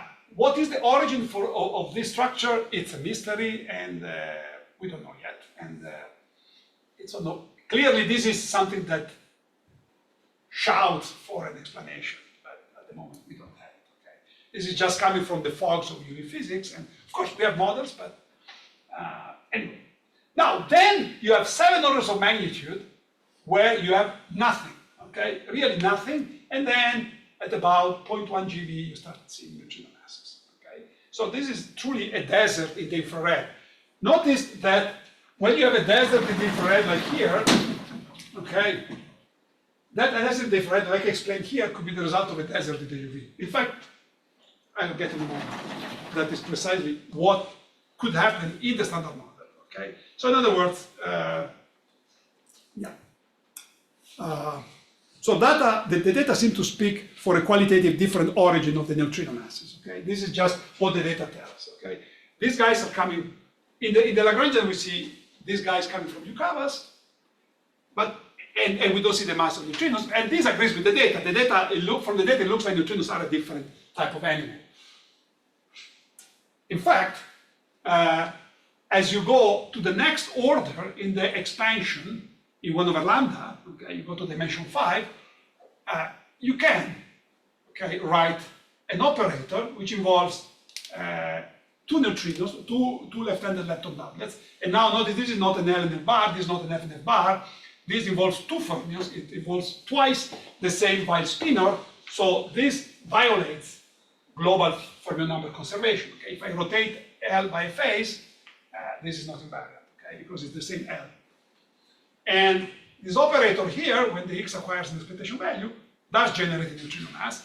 This, in fact, breaks, this operator breaks those symmetries, the lepton numbers that were symmetries that appear accidentally in the dimension 4 Lagrange. Remember, I diagonalize the kinetic term, and then the lepton Yukawa could be diagonalized automatically. So even if I cried, that L equal 4 Lagrange, D equal 4 Lagrangian does not violate lepton number. Lepton number, therefore, it's a symmetry of the D equal 4 Lagrangian or D less than 4 Lagrangian, so lepton number is an accidental symmetry. How accidental? Well, accidental this way. As soon as you go to dimension 5, you can break it, okay? And if you break it, all the things, some of the things that were impossible at dimension 4 happen. In particular, generated neutrino mass. But you have a price to pay. This mass that is generated is suppressed by the inverse power of this, at the moment, unknown scale, okay? And you can ask yourself what this scale could be. So for instance, the neutrinos have a mass of 0.1 electron volt. And so if you try to play with numbers, you have the following scale. So it looks like the observed neutrino mass, unless you have some coefficient here that is super, super, super, super tiny, points up to a very high scale. Okay? So in a sense, the discovered neutrino masses, if you define the standard model this way, is not a violation of the standard model. It's not, in the sense of physics. And it's a parameter in the standard model, okay? But it can be viewed as the first occurrence, somehow, in particle physics or in physics of a new scale since the time of Becquerel, or the time of Rutherford, where weak interaction and strong interaction were discovered associated to the weak and the strong scale. This is the first time a new scale shows up in physics. I'm just wondering, so if this seems like the way you presented it, that we should expect neutrino masses and that it should be treated as some sort of exciting discovery, but I know a lot of people they view this as a problem, and there's like this whole seesaw mechanism and the view. Sorry, let me see. Or I also know people, so. So tell me, not tell me. Well, I'm just wondering. I'm not a pheno person, so I'm maybe not very well versed. But like I hear talks like seesaw mechanisms or explanations for why neutrinos have these small masses. But if we have this, I mean, why do people spend all this time? Let me tell you an example. I was once in an airport with an engineer who has spent all his life building antennas. And if you build an antenna, you know that if you can either build an antenna with an electric dipole or with a magnetic dipole, and then try building two dipoles. So or a quadrupole, and if you go high in the multipole and your antenna is small and you're absorbing or emitting long wavelengths, you pay additional factor of A over the wavelength, precisely the multiple expansion. And the guy knows very well that you have to maximize, you have to optimize things that way. And so it's very clear to the guy the multiple expansion. And like I was there, I said that this is very important in physics, and I brought to the guy the example of neutrino masses. Neutrino masses are like the higher multiple in antenna construction, okay? It's an effect that only arises at higher multiple, and if the scale of the object, which is lambda UV, the scale of your antenna, is much, much smaller than the wavelength, which is in the case the Higgs wave, then you have a suppression. That was very clear to him. I don't think he ever went again to a neutrino seminar. but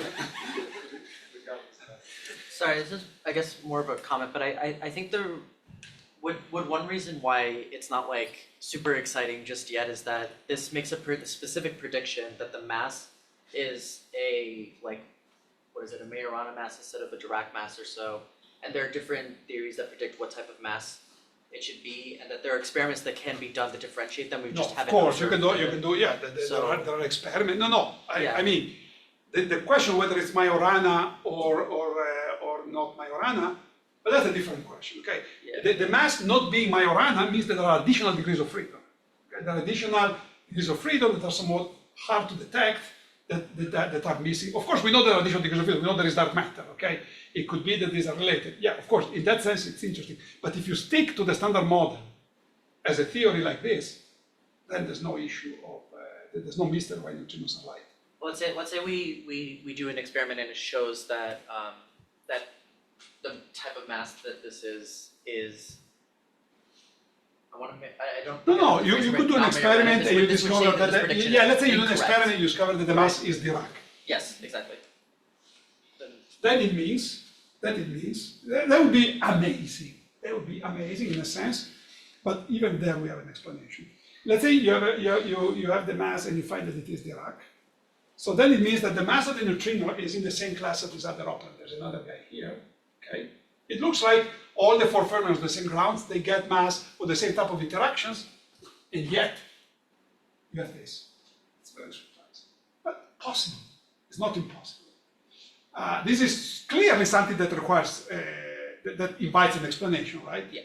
And again, one possible explanation is that your right-handed neutrino, okay, your right-handed neutrino. That you have the left-handed lepton, you have the Higgs, and you have your right-handed neutrino. Okay, could be that your right-handed neutrino is actually a composite, let's say, of some scalar and some other fermion. It's a dimension, instead of being 3.5, it's a dimension 5.5. Okay, and then this operator here in reality is dimension 5, and then it explains why it's so small. So but this is a bit. I mean, could be, but here, okay, to explain what I see there, I have to go to adding, I've added something else, and then I have to go backward and try to invent an accidental symmetry to explain why this is there. In the standard model, this happens without adding new parameters. So, in a sense, it's more economic. So, saying that things can be different is not saying that the standard model without neutrino is problematic. You see what I'm saying? Of course, it's important to do experiments. In fact, the very fact that this seems so obvious makes the possible discovery of the fact that things are not like that interesting. Because, but if you present those experiments as clarifying a problem doesn't exist, that is great.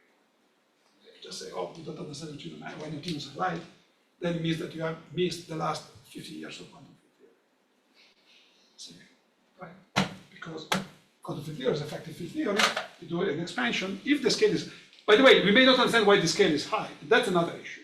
But once you find that the scale is high, then neutrinos are light. Is that clear? Yeah. Okay. By the way, this was, I don't know why this took so long to percolate, but I think in my memory, the first one who insisted on this was Weinberg in the 80s. Okay? So Weinberg, as soon as he developed his perspective on effective field theory for particle physics, this became evident, completely evident to him, and he emphasized that. Okay? Somehow, it's not completely. There are also agendas, political agendas. Okay, is that okay? Okay. So the other important symmetry that arises at dimension 4 is baryon number. In fact, baryon number together are what ensure that the proton is a stable particle, okay, and in fact make life possible. Now we know that in principle the proton could be unstable, but we have experiments, and I think that these experiments are difficult, take time to improve, but this is the present constraint. So proton lifetime is at least 10 to the 34 years. It means that we have at least observed 10 to the 34 protons for a year, okay, one by one, okay? So these are, I mean, you should appreciate the ingenuity of this experiment. So this is amazing, but there is more, okay? The conserved, this accidentally conserved lepton number also imply that there is no such process as a mu decaying to a photon and an electron, tau to gamma, or a mu decaying to two electrons and a positron. And again, here you see we have experimental constraint on all this. An example of an experimental constraint on this experiment is this. Okay. Now, of course, this is less impressive than numbers like that, but you have to consider that muon are not existing abundantly like protons. Okay, protons are everywhere, so it's, in a sense they're not an issue. You have to produce muon, and you have to observe the decay, to put amount like that, of sort of in excess of a trillion of them, okay? And the experiments like these are still going on. These are very, very important experiments, okay? But this indicate how well that Lagrange adapts to reality, okay? So that Lagrange, the dimension 4 Lagrange, the thing that survives when lambda UV goes to infinity, predicts this symmetry, and this symmetry seems well accounted for by data.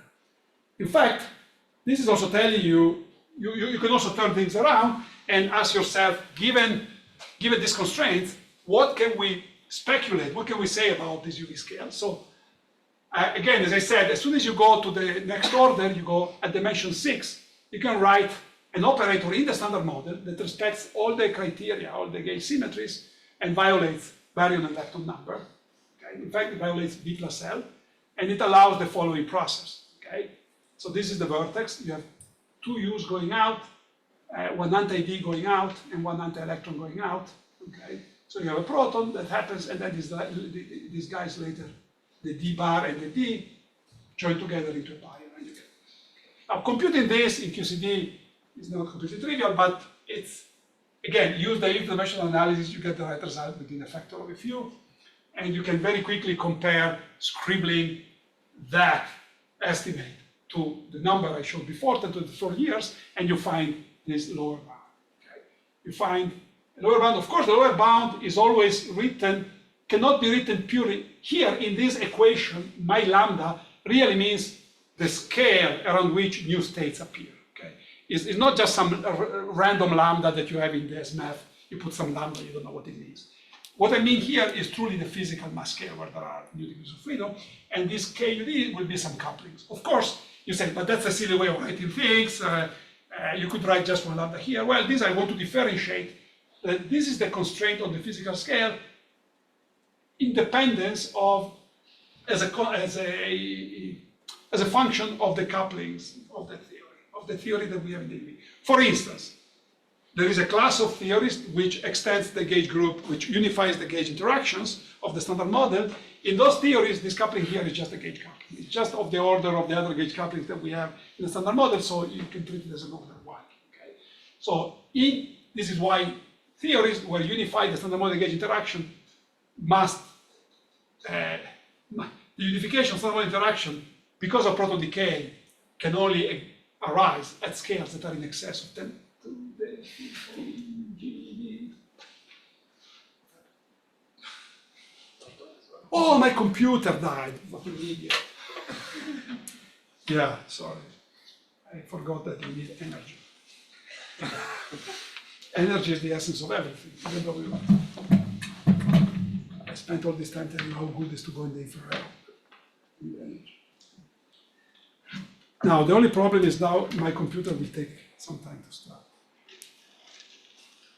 So, while you wait, so is it fair to say that kappa, the coupling that you had, is somehow defined so that at most it's 4 pi? Yeah, yeah, that's always for more. It cannot be more than 4 pi, okay? But it can be less. Yeah, it can be less. It can be less if the theory at the next stage has by accident some variable number conservation. In fact, the theories we construct for the weak scale are all engineered for that to be true. Okay, so yeah.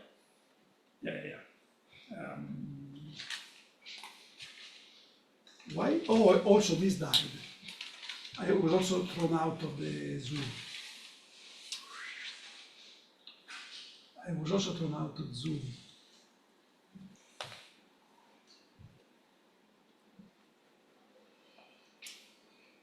Oof.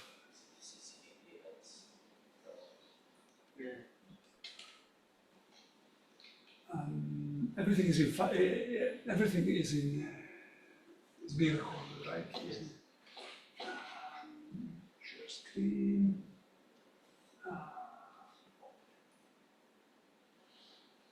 Oh, no, keynote died.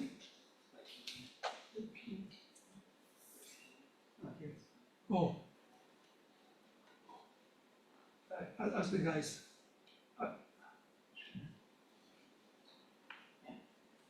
Sorry, are you guys online seeing the screen? Yeah, we're seeing here, so it should be seen. Looks good. Yep. Okay, thank you.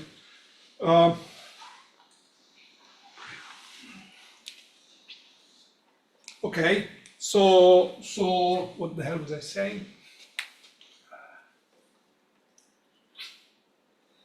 What was I saying? Unification. Yeah, okay. So this is the scale you get there. In a similar way, at the dimension 6, you can have operators. You see, at the dimension 6, at dimension 4, the only interactions that violate these big flavor symmetries are the Yukawas. But as soon as you go to dimension 6, you can have interactions that are similar to Yukawas, where, however, between the two fermions, well, not the neutrino, forget the right-handed neutrino, okay, some real fermion, okay, you put a sigma nu matrix, okay, like here, and then you have a gauge field strength, okay. So the interaction here, this mu stands for the muon field, okay, the right-handed muon, if you want. This interaction here has a left-handed fermion and a right-handed fermion, has exactly a structure of the Yukawa couplings in terms of flavor, okay. And however, it is dimension 5 because it has an additional field strength. There's a different Lorentz tensor structure, but it has the same structure of the Yukawas, but in general, it's a different matrix. See, as soon as you go to dimension 6, they're not just the Yukawas that break flavor, but there are other structures. And these structures don't have to be aligned. And if they are not aligned, when you diagonalize the Yukawas, these structures are not diagonal and they mediate flavor violating effects like this one, where a muon goes to electron and photon. And even allowing that the coefficient up to order 1 effects is suppressed by the same smallness of the Yukawa. This is a typical suppression that you can obtain from naturalness. Okay, so if the underlying theory, because remember, the Yukawa couplings of the electron muon are small, so it means that the underlying theory somehow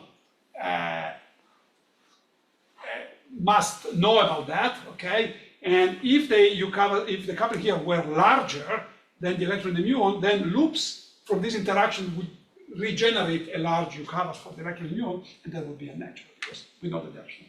So even if you allow for the additional suppression, the constraint that you receive on the scale of new physics from this process is pretty hefty.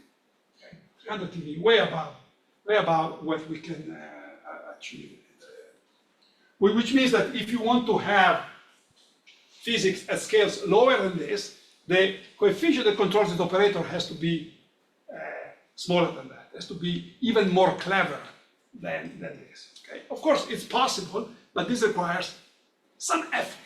Okay, some structural effort. It's not as automatic as in the standard model. The standard model, if you send lambda uv to infinity, this affects the coupling.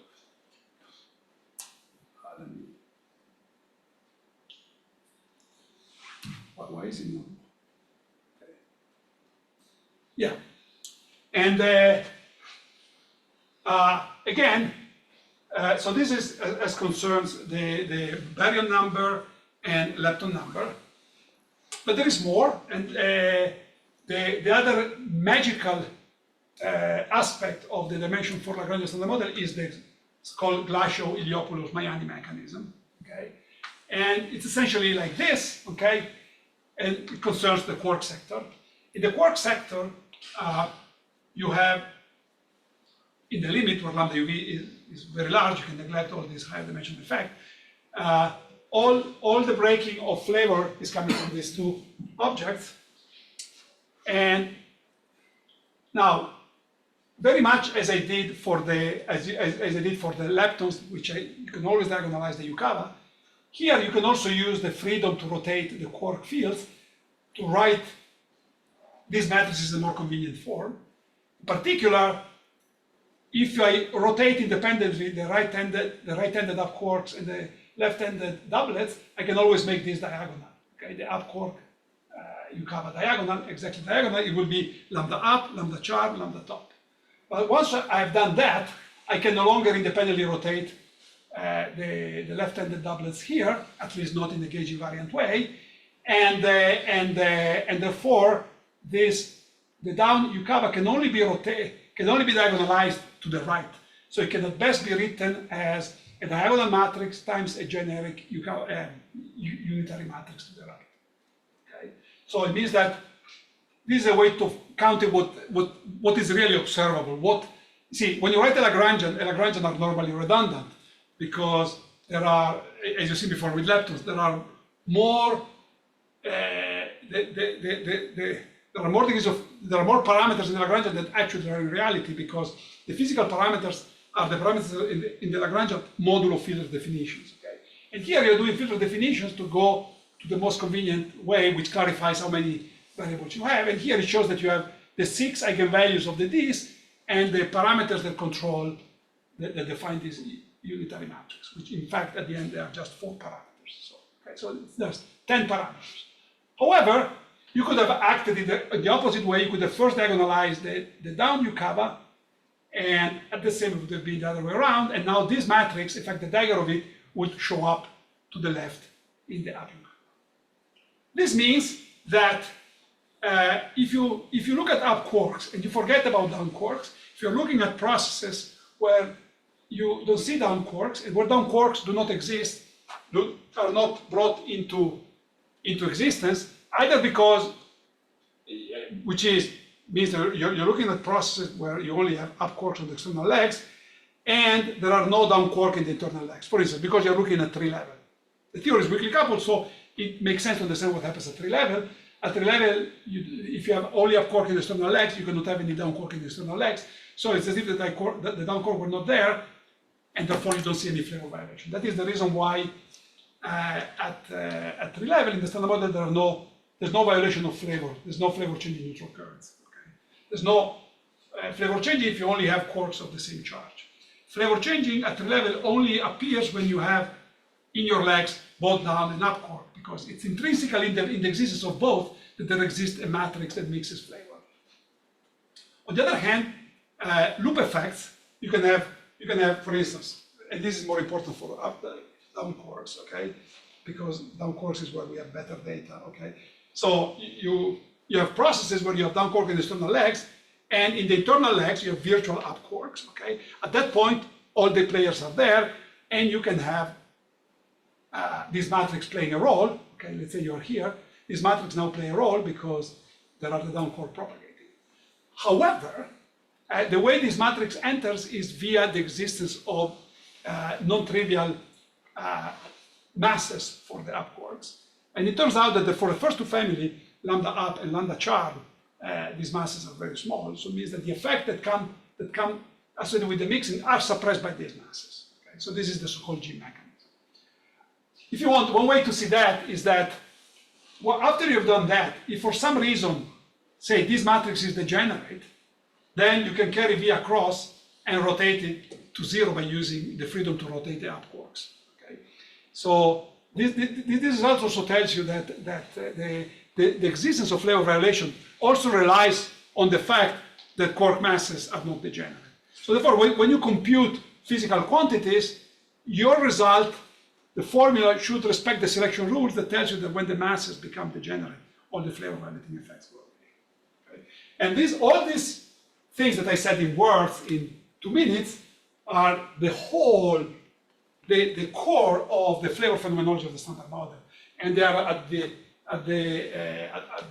basis of the reason why Flavor violation in the Standard Model, Flavor violation effects are so small as in agreement with experiments. So CP violation is also interesting from Flavor. If you forget for the moment theta, okay, in the Standard Model, the only source of CP violation is the CKM matrix, okay? That's the only source. But now, V is only physical up to the definition of the quark phases. As I said, after you have gone to this basis here, you can still do rotation of the phase of individual flavors, because this will keep this matrix diagonal, okay? But what will change the phases of the CKM. This is what I showed you the other day when I was showing the coupling of W to up and down quarks. You can always change the phase of that mixing matrix. Okay?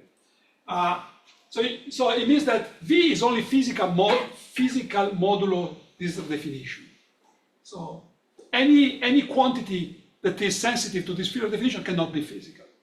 So that means that physical CP violation will only depend on combination of the V's that are invariant under this reparametrization. And these are the so-called Yarscough invariants, objects like this. And it turns out that the fact that this is the only physical object that carries CP violation with unitarity implies that with 2 families, all these guys are 0. Okay?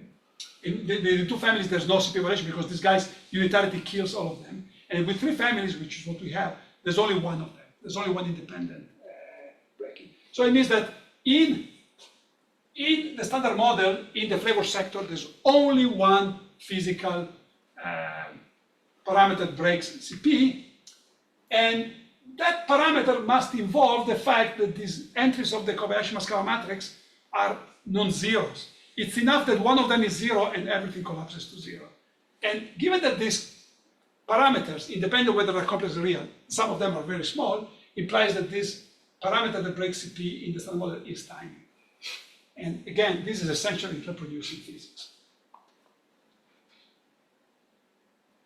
So the consequence of this, as I said, are the following. For instance, the fact that flavor mixings are eliminated if there is degeneracy in the quark masses implies that in the phenomenon of KK bar mixing, okay, where the down and the strange quark dominantly mix to the first 2 families up in charm, and you can in a sense forget about the heavy guy at the top, then all the effects, the leading effects, vanish in the limit where the charm and the up quark are the same. Now the up quark is essentially 0. That means that the effects are controlled by the charm quark. That means that the phenomenon of KK bar mixing is suppressed further with respect to the naive loop suppression and mixing suppression by this ratio. And this is the ratio of the charm mass over the W mass. And this ratio happens to be 10 to the minus 4. Okay.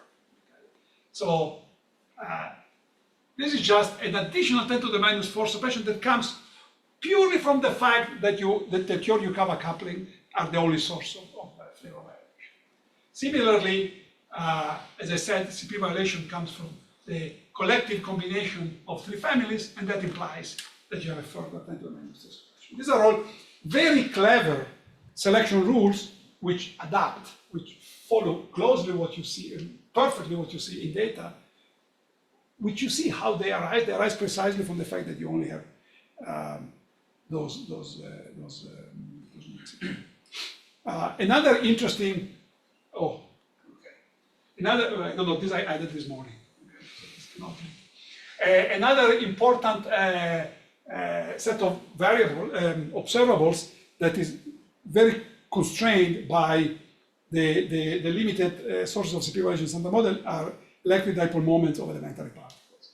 Now, what is, so consider an elementary particle. If I consider any state in quantum mechanics that has definite angular momentum, for instance, an atom in its ground state, okay?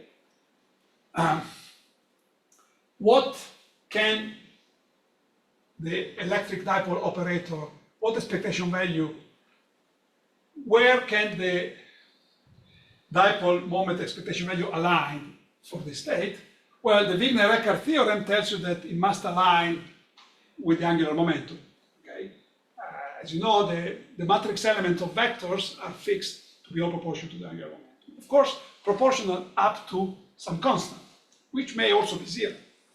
Now, let's see how things work. Can this constant, under what condition is this constant zero or non-zero? Well, to understand this issue, you have to think about the transformation property of dipole moments under time reversal. So under time reversal, the electric dipole is even, okay? Just think of electrodynamics. Okay, time reversal reverses the velocity, and the dipole is just charge times the position of particles. You reverse time, still the same. On the other hand, angular momentum, if you reverse time, you reverse the velocity, flip sign.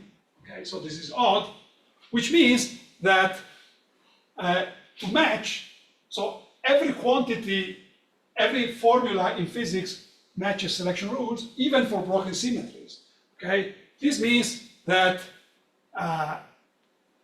the coefficient that controls this relation should formally be T odd. But this coefficient is just a coefficient in the theory, which means that the theory contains a T odd parameter, which means that time reversal is broken. Okay? So the existence of an electric dipole is associated with the breaking of time reversal invariance. And in quantum field theory, CPT theorem holds, so the breaking of time reversal corresponds to the breaking of CP. And the breaking of CP is associated with the existence of complex parameters in the Lagrangian, in particular the one in the Kobayashi-Mascaro matrix. Okay?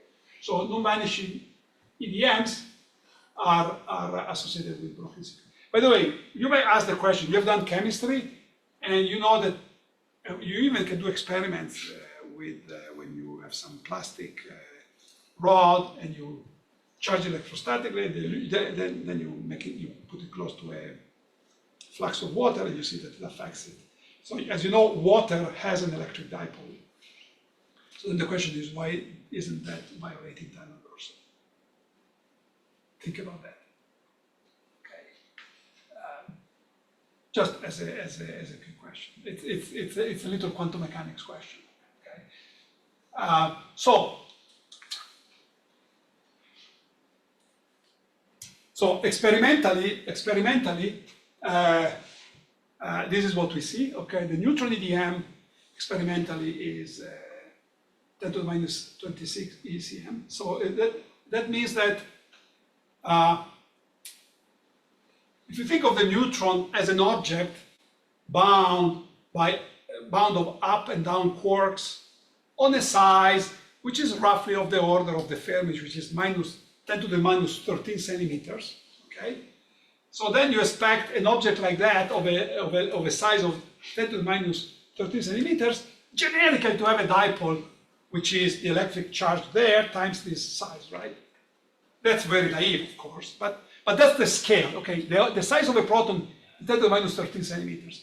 On the other hand, its neutron, its dipole, as measured experimentally, we only have upper bound, is 10 to the minus 26. So at least 10 orders of magnitude smaller. So this is just to tell you how special this number is. For the electron, even worse. Okay, we have a constraint that is 10 to the minus 29. This was in 2018. In fact, I just noticed this morning it was updated a year ago by another group. Now I should cite it properly. 10 to the minus 30. Not only that, but in future years there is plan, and I think Ken knows this much better than I do, to lower this constraint by another 3, maybe 4 orders of magnitude. So we have interesting time in the measurement of these very crucial quantities. Now, what does the standard model tell us about this? Well, in the standard model, these effects are generated, okay?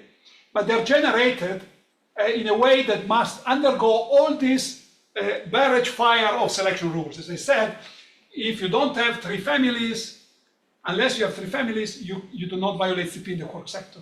So to generate a down quark EDM, you need to have a diagram where you propagate at least three families. That means that you have to go to high loops. Okay, and the leading order is coming from this three-loop diagram, and it gives you a contribution, which is 10 to the minus 34, which is 8 orders of magnitude below the present sensitivity.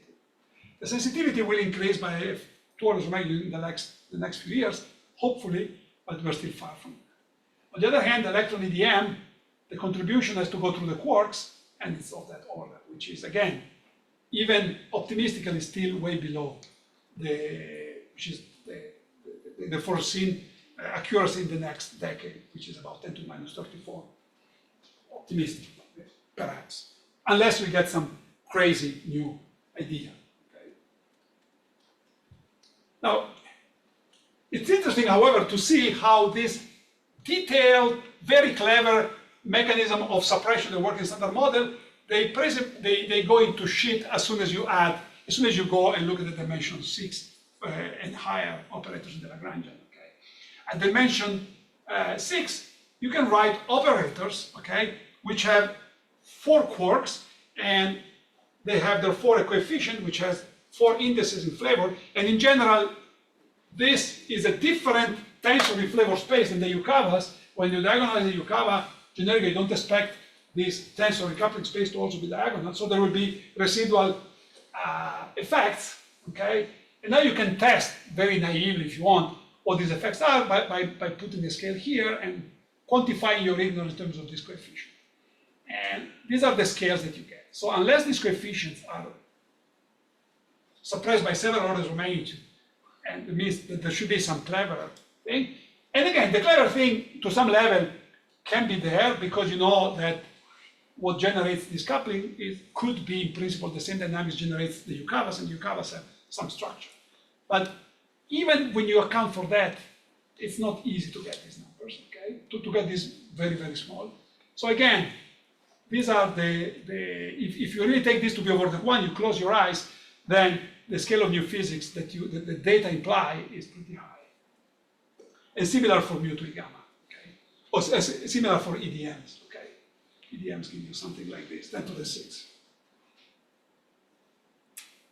And of course, in all this, I did not mention the QCD vacuum angle. This contributes, if you want, gives a contribution to the neutron EDM, which is about of this order. You see, in units where you should what is the natural size of the neutron EDM in QCD? Well, if theta were of order pi or 2 pi, this is about 10 to the minus 15. It's roughly, I told you 10 to the minus 13 before, it's roughly in the range of the scale that I was telling you, okay? In reality, our constraint is 10 to the minus 26, which puts this upper bound on theta, okay? So theta is the only parameter at the level of dimension 4, which we haven't observed. Not only haven't observed, but we have a very strong constraint. So this, in a sense, you could say it's hard to understand, because if you look at the flavor sector, okay, if you look at the Yukawas, besides the mixing being small, the phases, which are the intrinsic measure of CP violation that have these couplings, do not seem small. They're not small. So it seems like in the flavor sector, the standard model is not making, it seems, okay, perhaps we're missing something, to have CP to be an approximate symmetry. And in that sense, it is mysterious that we have this constraint. In reality, okay, and there are, in fact, models, in reality, in the energy effective theory, there's a very powerful selection rules that protects the generation of theta from the CKM matrix. So, very much like with my G11, if I do the same exercise I did with the G11 of the neutrino there, and I got this G12 square, G22 star, In the standard model, I do the same exercise and I get the contribution of theta from the phase in the U-cabal that is way smaller than that. So in a sense, this may not be a dramatic problem, but still it's something that demands an explanation. And in fact, what is I find very interesting is that the explanation for the smallness of theta, one of the explanation, I mean, what could be considered the main explanation, involves the presence of a new particle, the axion, which is interesting because it could also be tied to another problem of particle physics, which is the existence of dark matter. But these are not going to discuss. There is more magic in the four-dimensional part of the Lagrangian, and this has to do with the structure of the Higgs sector. Let me say it in a few words. The Higgs sector in the standard model, if you neglect the hypercharge coupling, which is the smallest of the gauge couplings, has an accidental additional symmetry, which is an SU2 cross SU2 symmetry. In other words, SU2 is the gauge symmetry, but by accident, precisely because you're only writing the first few terms in the Lagrangian, there is this additional accidental symmetry. And the consequence of this symmetry is a result which is phenomenologically very important, and it is this fact here, that the mass of the W divided, this combination of the mass of the Z times the mixing angle, the Weinberg mixing angle, is approximately 1. Now this relation is correct experimentally up to level of 1%, and in fact even that 1% correction you get from this, we understand it is coming from the top quark, because the top quark coupling breaks this symmetry. And on the other hand, this symmetry at the level of the three-level Lagrangian is just an accident of the fact that we only work at dimension 4. As soon as you go to dimension 6, you can write operators involving the Higgs that violate this accidental symmetry and then generate correction to that relations. And if you take this coefficient to be order 1, which you could have, let's say the Higgs is a composite guy, and in a situation where you don't have this symmetry, then automatically you get this constraint on the scalar physics, which is already out of the edge. And these are all, again, this is an example of, this is not as dramatic as proton decay. Here we're talking about 1 or 2 orders of magnitude. But again, all these things build up. Okay? So all I want to say is that it is remarkable how the hypothesis that lambda is much bigger than 1 TeV, or the desert, the fact that if we now go and do experiments, keep going, and for a long time, we won't find any new threshold. In connection to that, say, assuming that lambda UV is very large, we understand in a very simple way, just essentially by dimensional analysis and by accidental symmetries, if you want, the accidental symmetries that follow from dimensional analysis, very basic features of the world we live in, like the fact that proton is so stable, the fact that lepton number is conserved, the fact that neutrinos are light. Okay, the fact that neutrinos are light is maybe not so important from respect to proton decay, but the mass of neutrinos has cosmological relevance. So all these facts just follow from the fact that there's a big separation of scale. So view of that, I think it makes sense to understand, do we understand the separation of scale? And based on many things I told you, you already know where we're going, but let me do it in any case, okay? Is the separation of scale that so beautifully explains, gives you, I mean, with seemingly no effort, all these facts, is the separation of scale natural? Do we understand it? Do we like it? Okay. Well, okay, that's yes, okay. Of course, I told you you can suppress all these things when lambda is large, but then you're stuck with this. So if you were to take lambda to be, I don't know, 10 to the 15 as suggested by proton decay, strictly naive proton decay with coefficient coupling of order 1, then this coefficient should be 10 to the minus 26. And when you see numbers like that, I mean, numbers like that demand an understanding, right? We are doing fundamental physics, we're not just doing random things, okay? And even this one, okay? So how plausible is such small c? Well, now we can put together the thing we understood we've been saying in the last 4 days. when we match a theory, when there is a theory at some UV scale, and at some scale lambda UV, it matches to a new description, the parameters of energy theory, very much like anything you can compute, as a function of the most fundamental parameters,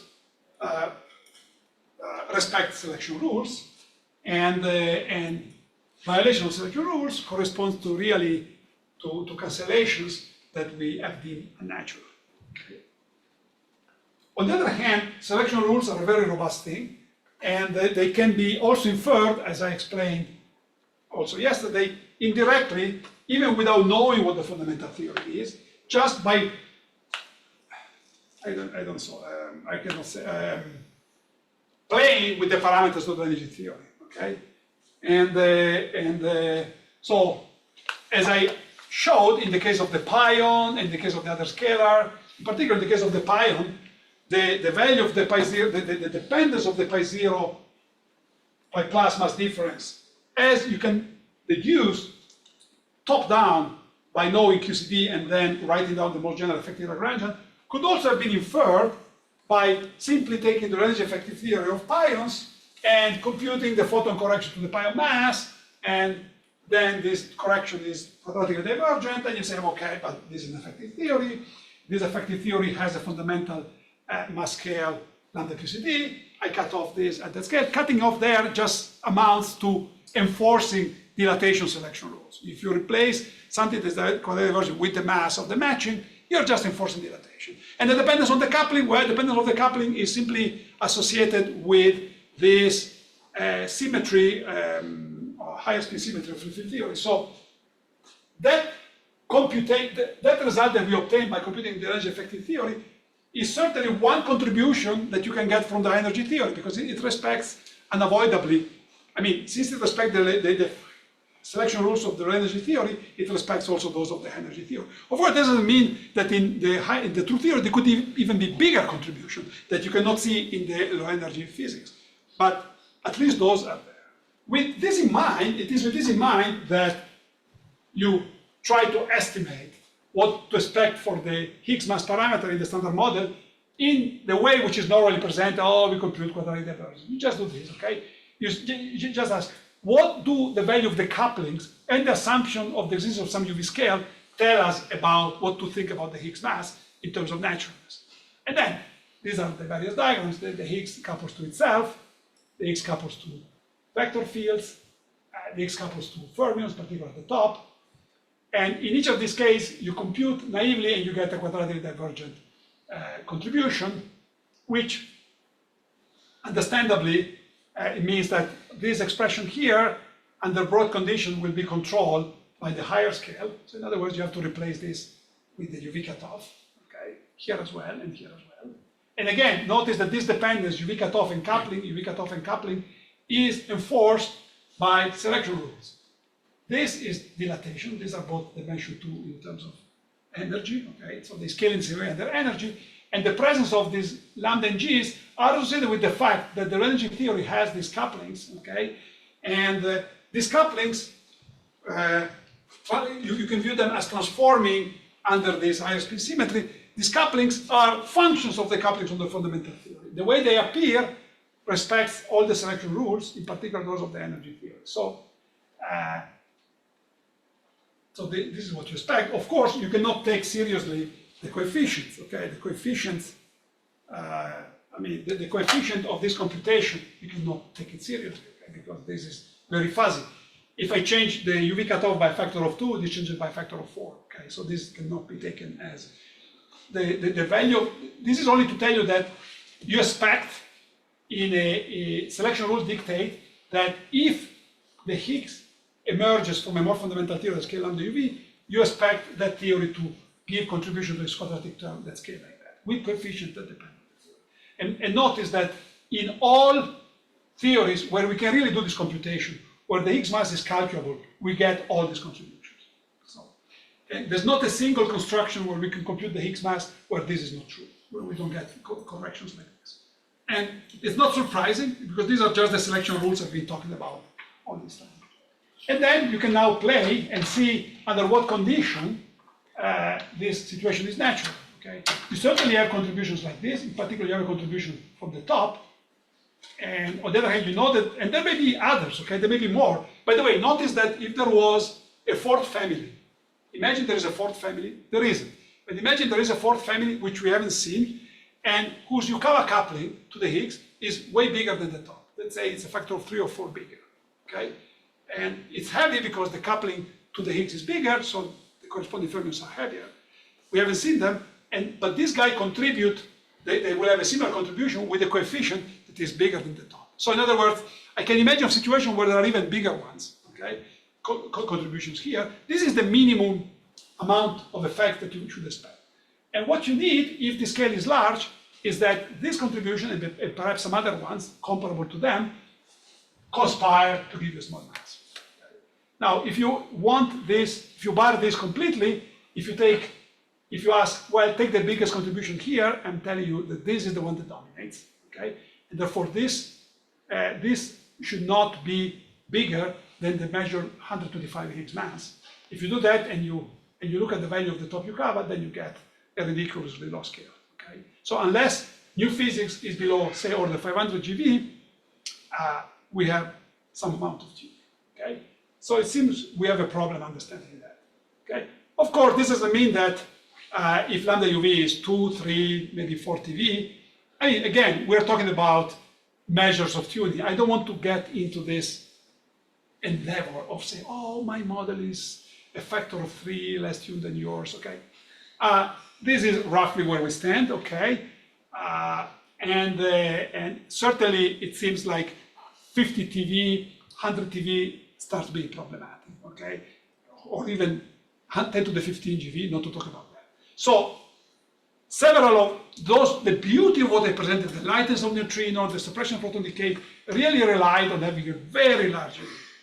So it's interesting that we have this, therefore, this enticing situation where on one hand, if we by the separation of scale, we explain a lot. We really explain, it's beautiful. It's a beautifully simple picture. On the other hand, this picture seems to go against, in a very brutal way, to basic physics understanding of selection rules and dimensional analysis. So this is, so as I said, this is the situation. And now, as I said, so you see, as soon as you assume that this scale is low and you write everything, it looks like it's difficult to understand the features. You don't understand it in an automatic way. So if you bring this scale low and you still want to have so now, how could we possibly resolve this seeming embarrassment?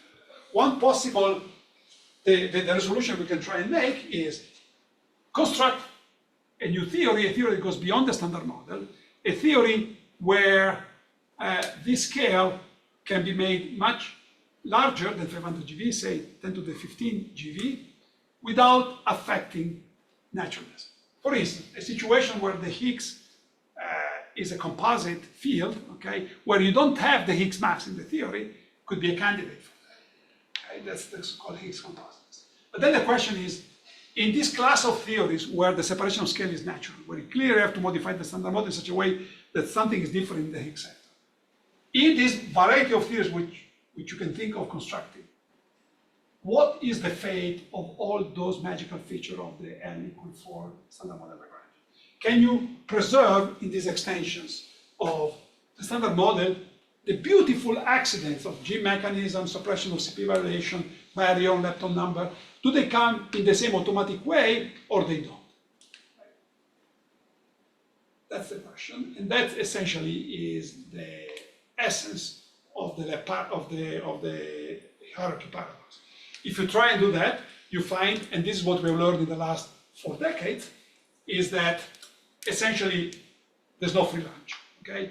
You're either unnatural but simple like the standard model, or natural and clever, complicated, ad hoc, more assumption dynamics, like in all the extensions of the standard.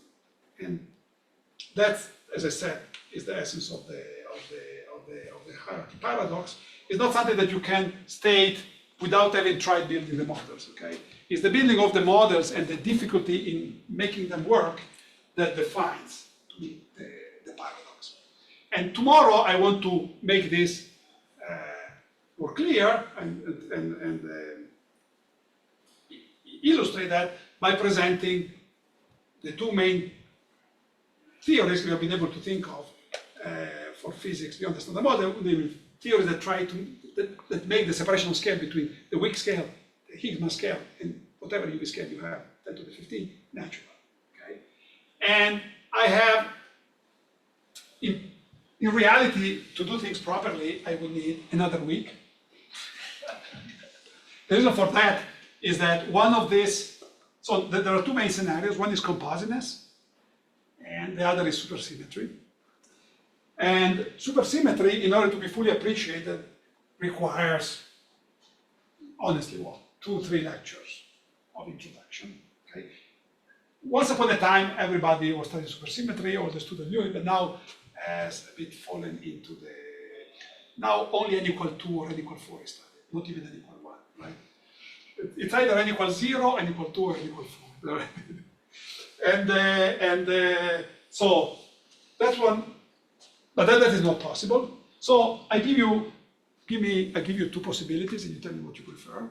Maybe you don't prefer any of them. Just tomorrow, it's Friday. Thanks God, it's Friday.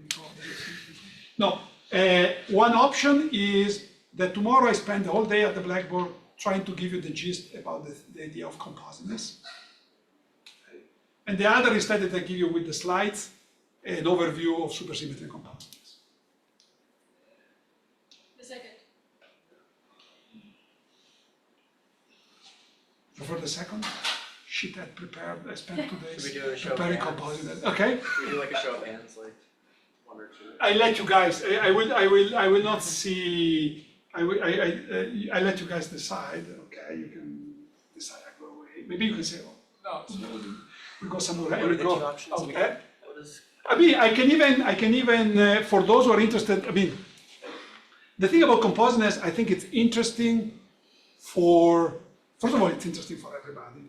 It's interesting for people because the ideas that enter there are the notion of conformal theories, how this can be used in phenomenology, how phenomenology forces us on questions on conformal theory, how very much like the way I view it, very much like path integral, string theory, field theory is an arena where you can make conjectures in mathematics.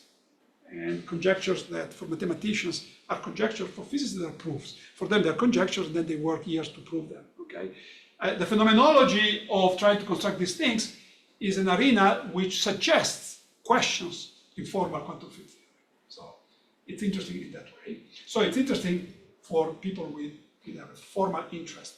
Working on conformal field theories without knowing, without being interested, without just, I mean, if you work on conformal field theory just because you're interested in SFT, I think it's defendable. But if you are working on conformal field theory because it's just in condensed matter, then you should try to condensed matter. That's my view, okay? So, and then the conformal field theories are interesting for this, but they could also be interesting for dark sectors, okay? The quintessential dark sector is something made of very light stuff. How do you make light stuff? Well, you have a situation where you have a big window where the theory is scale invariant. So the quintessential light stuff is a CFT without any deformation. So why dark sector should be just weakly coupled, a dark photon or a dark scalar or a dark fermion, that's one possibility, but there could be, maybe there's not a possibility, maybe phenomenology forbids these other options. But I think having them in mind, I think, and expanding the horizon of which kind of theories could exist here and there. I mean, that's important. But I could do that if there is anyone who is really interested. I can even next week be here and just do it at the blackboard. What? For another week. No, 1 day. No, not more than 1 day. Even if 4 or 5 people show up. I'm just going really like the guys who sell things in the street early in the morning. Like a street. So anyway, so let me know. Thank you very much.